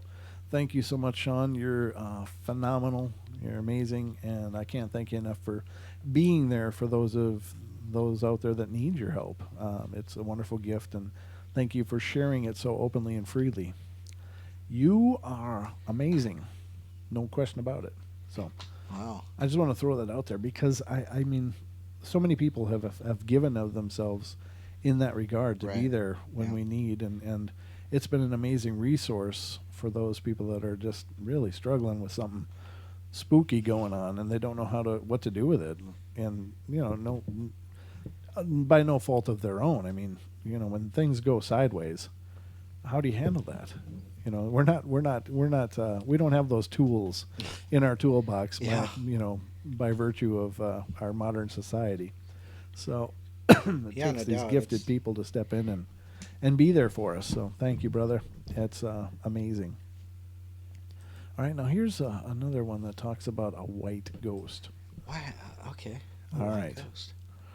But it comes out of India, so I'm a little nervous. I'm always nervous about reading stories from India, not because I'm being a small-minded jerk or anything, but again, when you deal with other countries' references, they are so obscure to me. I don't really understand what I'm reading, and I'm sure most of you don't as well. Oh, which reminds me, our friend Robin in the chat looked up lay-by, and it is basically a pull-out. So okay. You can, yeah. So I was right. You were right. Yeah. Okay. That was just an assumption, but I just assumed lay-by, and that sounds like, you're pulling off to lay by the road. I don't know. Hopefully not by the road. Well, not on the road, you kind but by. of pull over and lay behind your car. Yeah, like a rest area, just like an extra lane yes. that you can pull off on to check the boot. That's a trunk, I guess. Yeah. The boot. As opposed to the bonnet. The bonnet, yeah, bonnet, bonnet boot. and the boot. Yeah, I watched Top Gear for a long time, Gosh, so yeah. I got the car nomenclatures all down. All right, so here we go. Someone must have pulled the emergency chain for the train, I thought, as it stopped suddenly. The sudden stopping of movement caused us all to fall forward. Shaken, we stood up and put our heads out the window of the now motionless train's windows. Most passengers crowded outside, and it wasn't long before the police arrived on the scene. It appears that someone had been crossing the line and just had been struck by the train. It was just one station before my intended destination. Someone remarked that the body was still lying there. I was about to have a look for myself when someone caught my hand firmly. It was none other than the fellow passenger with whom I had been talking throughout my 4-hour journey from Kolkata. There's nothing to see in that lifeless body. There's only a lot of blood and some mutilated limbs, he said. It would make you very upset. I carefully hid my curiosity, and it was 4:30 in the evening, or 4:30, and my fellow traveler told me that he was also going to the same station I was, and so we hired a one cycle van, being the only available transport to hire locally. We talked endlessly as we traveled along, and sometimes about politics, sometimes about the education scenario, and sometimes about the high casualty rate of the traffic system. However, I couldn't help my mind returning to that unseen body who had lost his precious life, and I wondered, I was 26 years old, and there are so many things to see in life. Death was something I just didn't want to think about. It was my first trip to Baharampore. I don't know, I'm just brutally messing that up, I'm sure, but that's as close as I can get. A friend had invited me to spend a weekend at his home, and I thought it would make a good escape from the clutter of Kolkata, so it would be a change from the monotonous and weekly hustle and bustle of everyday life. On finally reaching my friend's house, I decided to say nothing about the accident or my 10-minute cycle van journey, or 10-minute cycle van journey. Actually, I'd enjoyed that open cab ride. Other than that mishap on the train, the whole journey had been most pleasant. I didn't want to make my friend unhappy by discussing sad things. My friend was a good person, and his mother was anxious about the dish she was preparing for me, and I didn't want to spoil anything that evening. Since I was from the city, they were worried that I might find their rural home, which lacked electricity, difficult to get used to, but I really enjoyed sitting on the roof of their home on that starry night, soaking up the atmosphere, drinking coconut milk, eating fresh vegetables and fruits, and listening to his friends, whose native pronunciation of the very Bengali words I used was so very different from mine.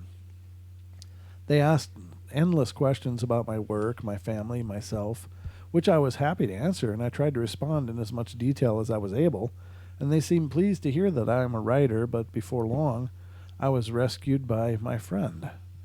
Then one of his friends mentioned the accident that had killed an 18-year-old girl that very afternoon. My friend said to me, "Hey, I think you must have been there. Did you see anything of it?" And I told them everything I knew and explained the reason for my silence. To my utter surprise, they laughed hilariously as though it was a common happening. My friend said indeed it was not a rare thing thereabouts, and they were quite accustomed to accidents on the railway line. I listened to what they were saying to each other without taking any further part in the conversation. My friend smiled and tauntingly asked me if I was scared. On hearing this, I became angry. I didn't see what they had any right to accuse me of this. One of the friends of my friend said to me, "Well, could you go to where it happened right now, alone? If you can, we can presume that you are not scared." I agreed. Why would you do that? I'd be like, go to hell. Accordingly, we immediately went to the place where the accident happened, but deliberately kept a fair distance from the exact spot. They dared me to walk right up to the place where the young girl had been killed, and it was barely visible. It was only lit by the light from the stars and partially concealed moon. Only the signal glowed red. Despite my friend's protest, I started walking forward. It was really difficult for someone like me to accept this as fun. Nevertheless, I wanted to demonstrate to them that I really was a brave man and that I could accept their silly dare. Walking in the dark was difficult as stones were scattered everywhere, and I found I was sweating as I walked, but it was a challenge that I simply had to win. Suddenly before me, I see a shadowy white object quivering exactly where I was heading. I stopped for a moment. It could have been a hallucination, I reasoned. I started walking forward again, but now the apparition was quite visible.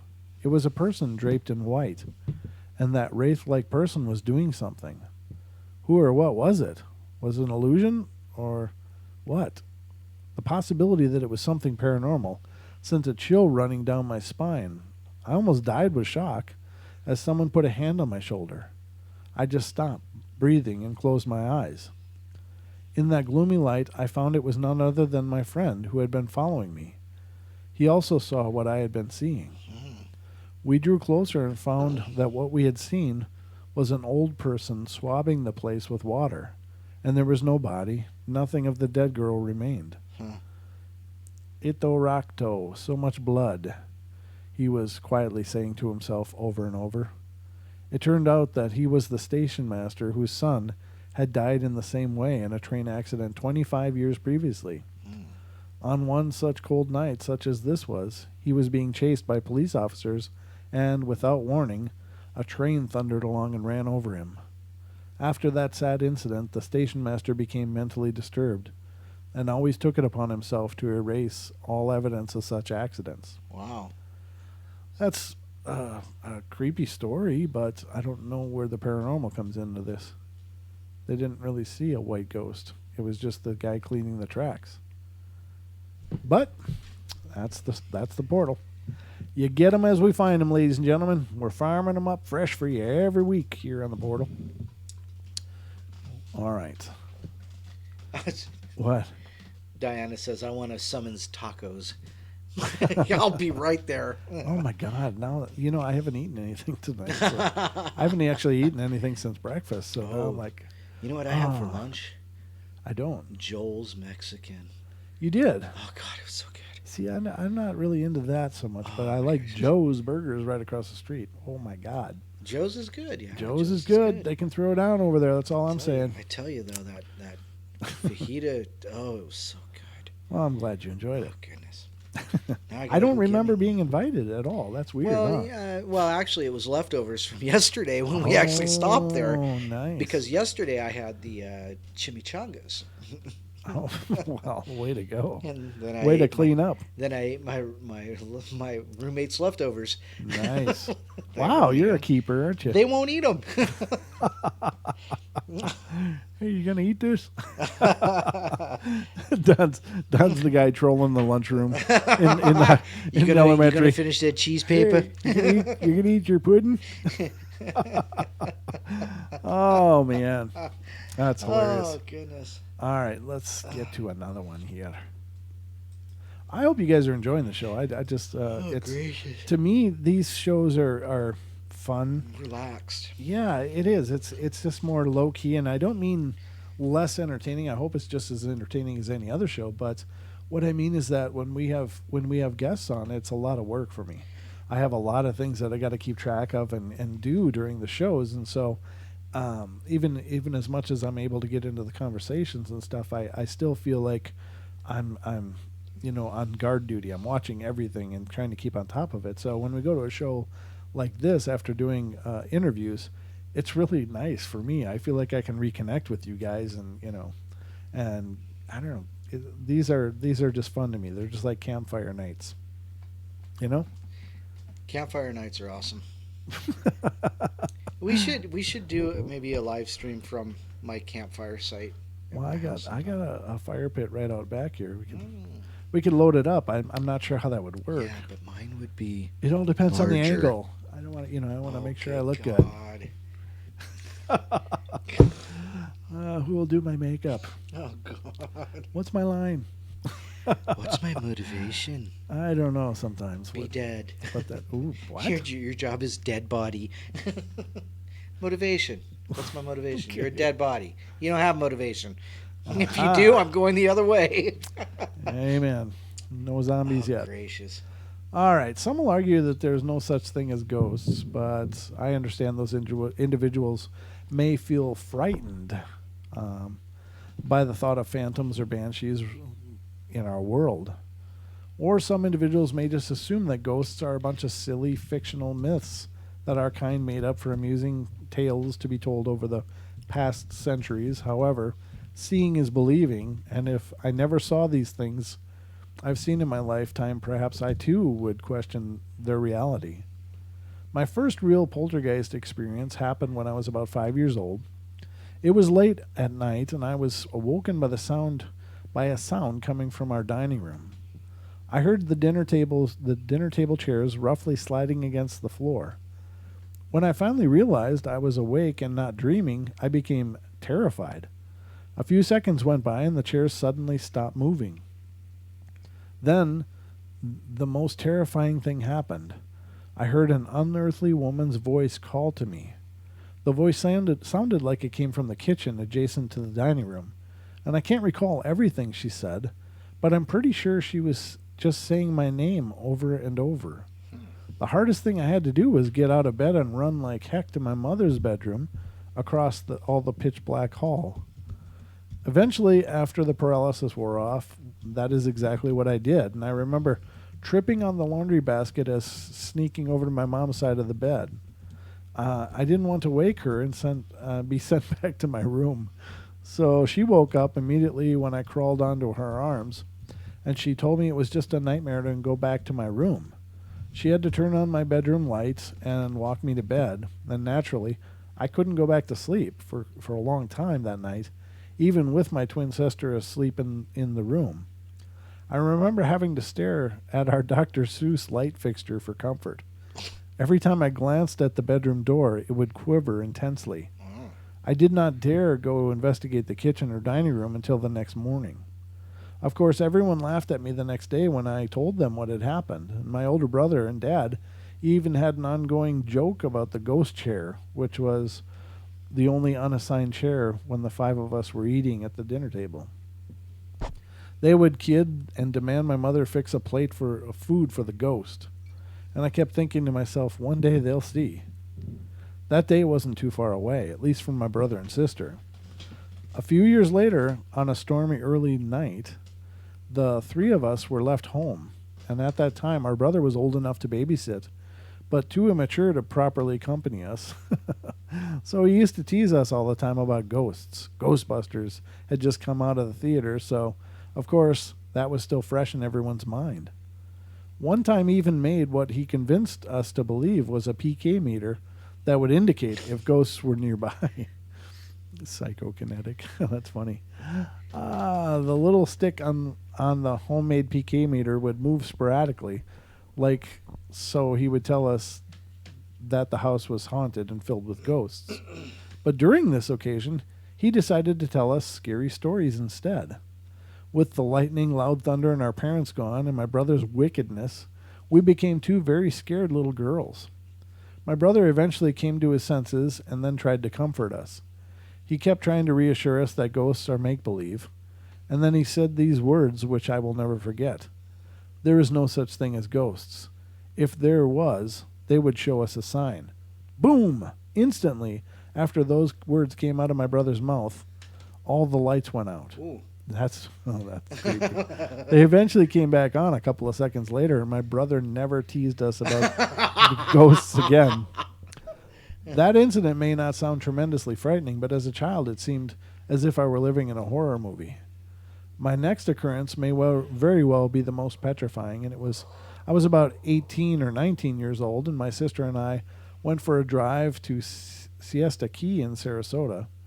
And the sun was about setting, and we decided before we go home for the day, we should drive around the Keys ritzy subdivision and gawk at all the pretty mansions we came across on an empty lot, which is unusual because it's fairly decent in size and located right on the canal.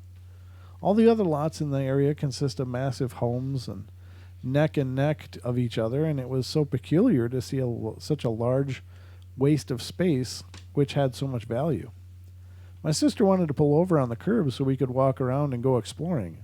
And she said, let's pretend we own this lot and we're going to build a big mansion here. And as we were walking through the palmettos further within the lot, a suddenly freezing cold chill came over us, and the sky instantly turned gray. My anxious sister said, we need to leave now, and she believed she was being intuitive and was shown a sign. She imagined something bad would happen to us if we stayed there, and she even said, I think someone is living here, like a bum or some crazy person. No, it's okay. We're fine, I said. And although I started to sense some uncertainty about staying in that lot, she said, well, I'm going back to the car. I then quickly followed her, thinking to myself, I'm brave, but not brave enough to be here alone. We drove off into the subdivision to complete our little adventure, and in searching for a favorite mansion to drool over, it was now officially nighttime, so we decided to head out. And as trying to find the exit of the key, we unintentionally came across our vacant lot. I stopped, the car positioned ahead, head on, so we could glance at it all at one more time. Because it was dark out, we could see the lights from another home on the opposite side of the canal glaring through the trees. My sister said, oh, look, you can see through those people's windows over there. We both were staring at the same spot, and then that's when it happened. A silhouette of a man or creature appeared before us. Maybe about 20 or 30 feet from the car, it looked like it was staring at us with horrible intentions. The odd thing was that this shadow had no face at all. It was completely transparent. Did you see that? Did you see what I see? My sister muttered. And I said, yeah. I don't think I ever peeled out of somewhere so fast as I did that day, but we were frightened, but made up for a good laugh on our way back home. Up until then, I never really felt threatened by a ghost. Before they would just make themselves known, this one was different.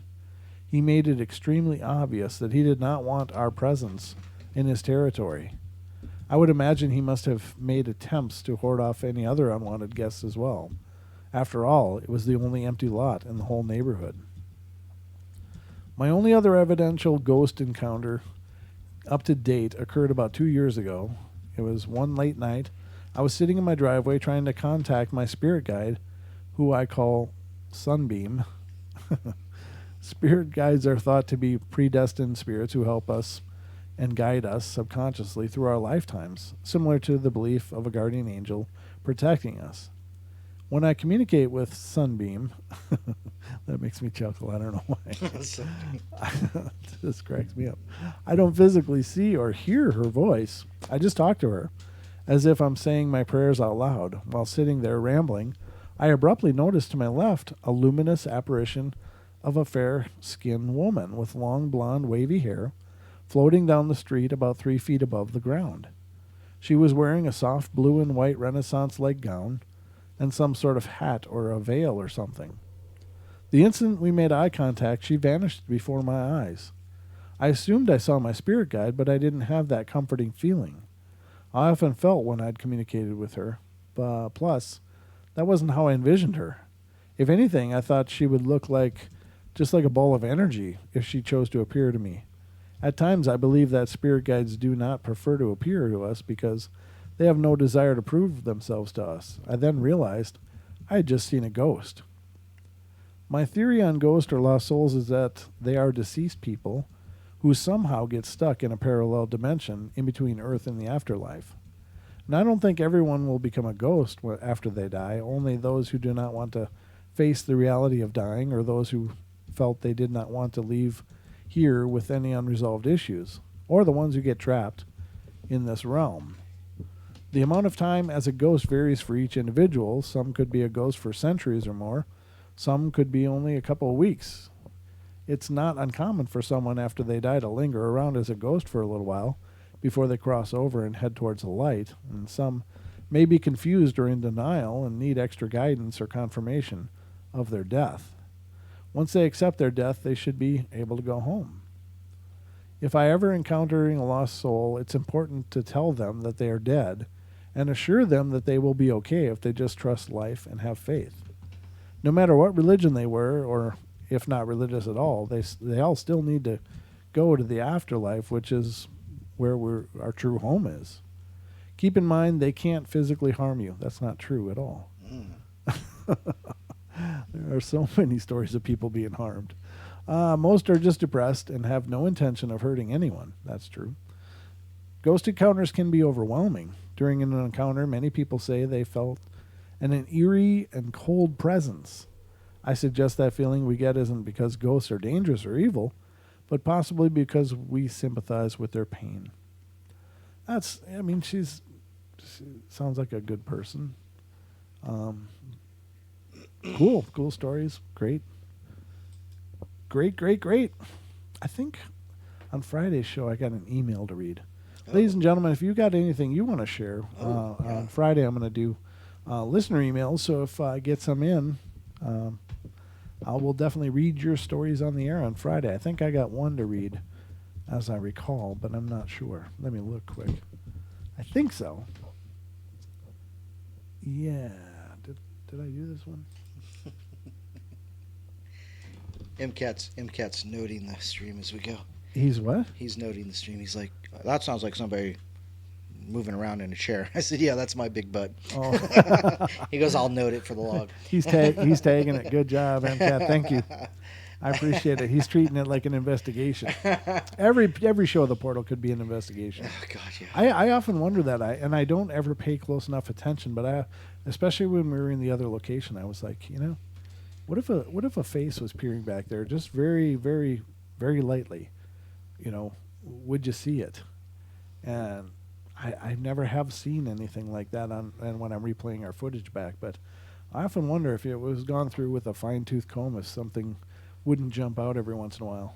That would be creepy. There was that one time that Deb was watching the stream, and she said, I just saw something move just right behind you there, Brent. And I was like, I didn't see it. No, I know. And I didn't actually see it either, but I didn't know if she meant that she saw it in her vision. Like this psychic. With her psychic vision, or if she actually saw it in the feed. I wasn't quite sure, and I guess I forgot to ever ask her. So, Deb, if you're listening, you'll have to let us know whether you actually saw. She's listening. Oh, she's listening. She's out there. She's out there. She's always listening.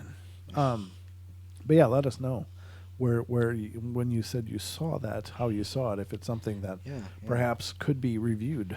But I often think about that a lot. It's like, how much stuff is actually preserved on these hundreds of episodes that we've done, and we've just missed it because, unfortunately, life moves fast, and, especially doing the show, I'm constantly getting messages and checking analytics and communicating with people, and so I don't have the time, or I'm not able to take the time that I would need to really give it a real thorough go through, but it'd be curious to see.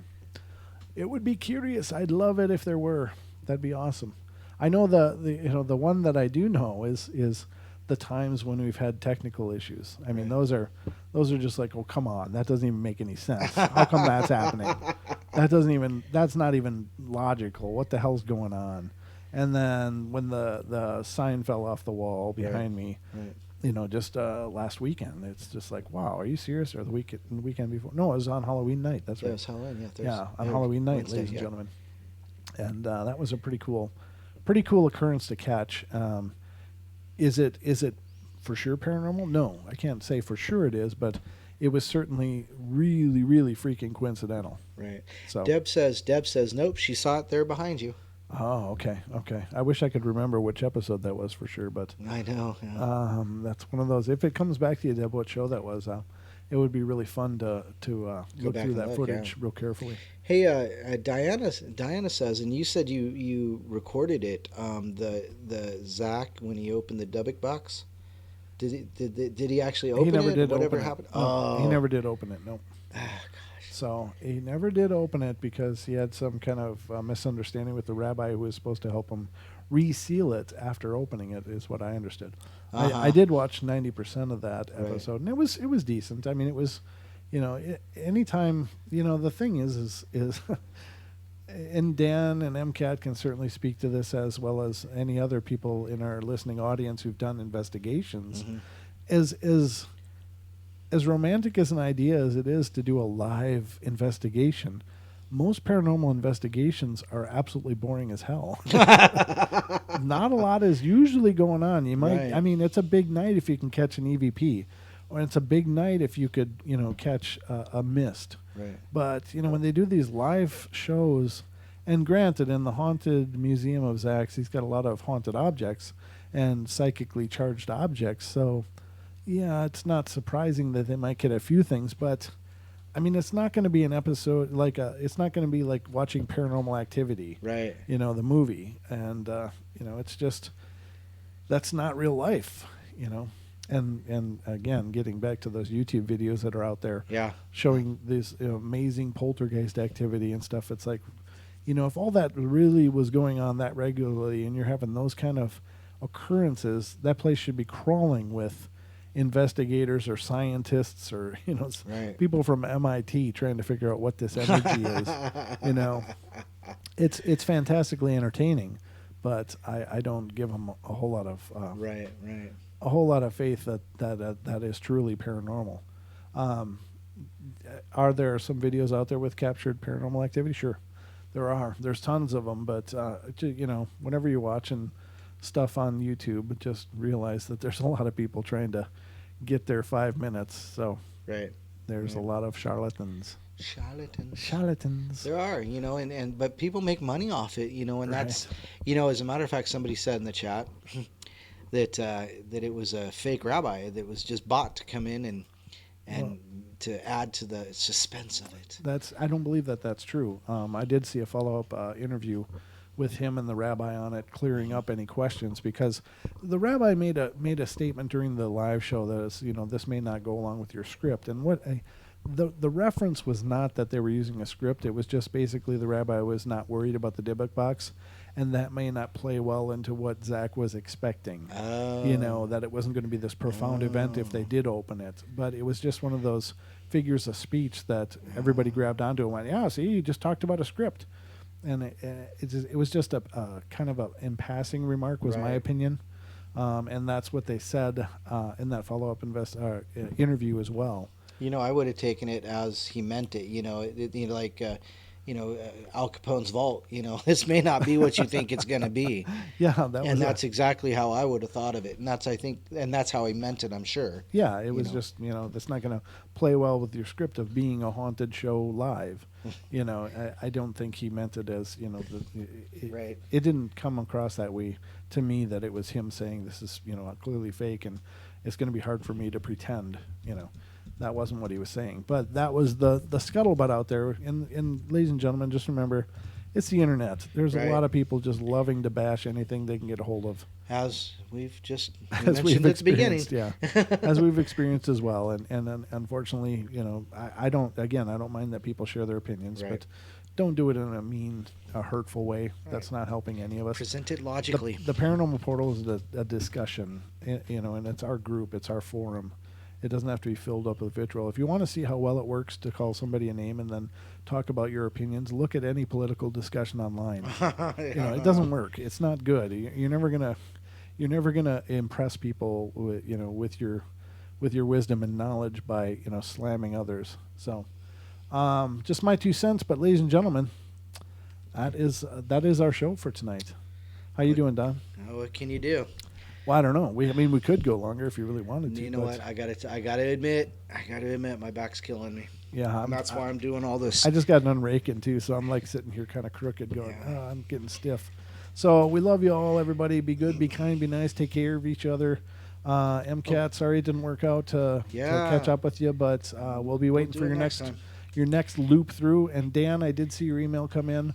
I'll take a look at that, and hopefully we can get something sorted out and get you back on the portal, sir. Hey, shout out Robin Moonshadow again. Oh, yeah. And ladies and gentlemen, again, if you have a big cat sighting or know of somebody who has, please get them in touch with Robin. She's doing a research, doing research on the big cats right now.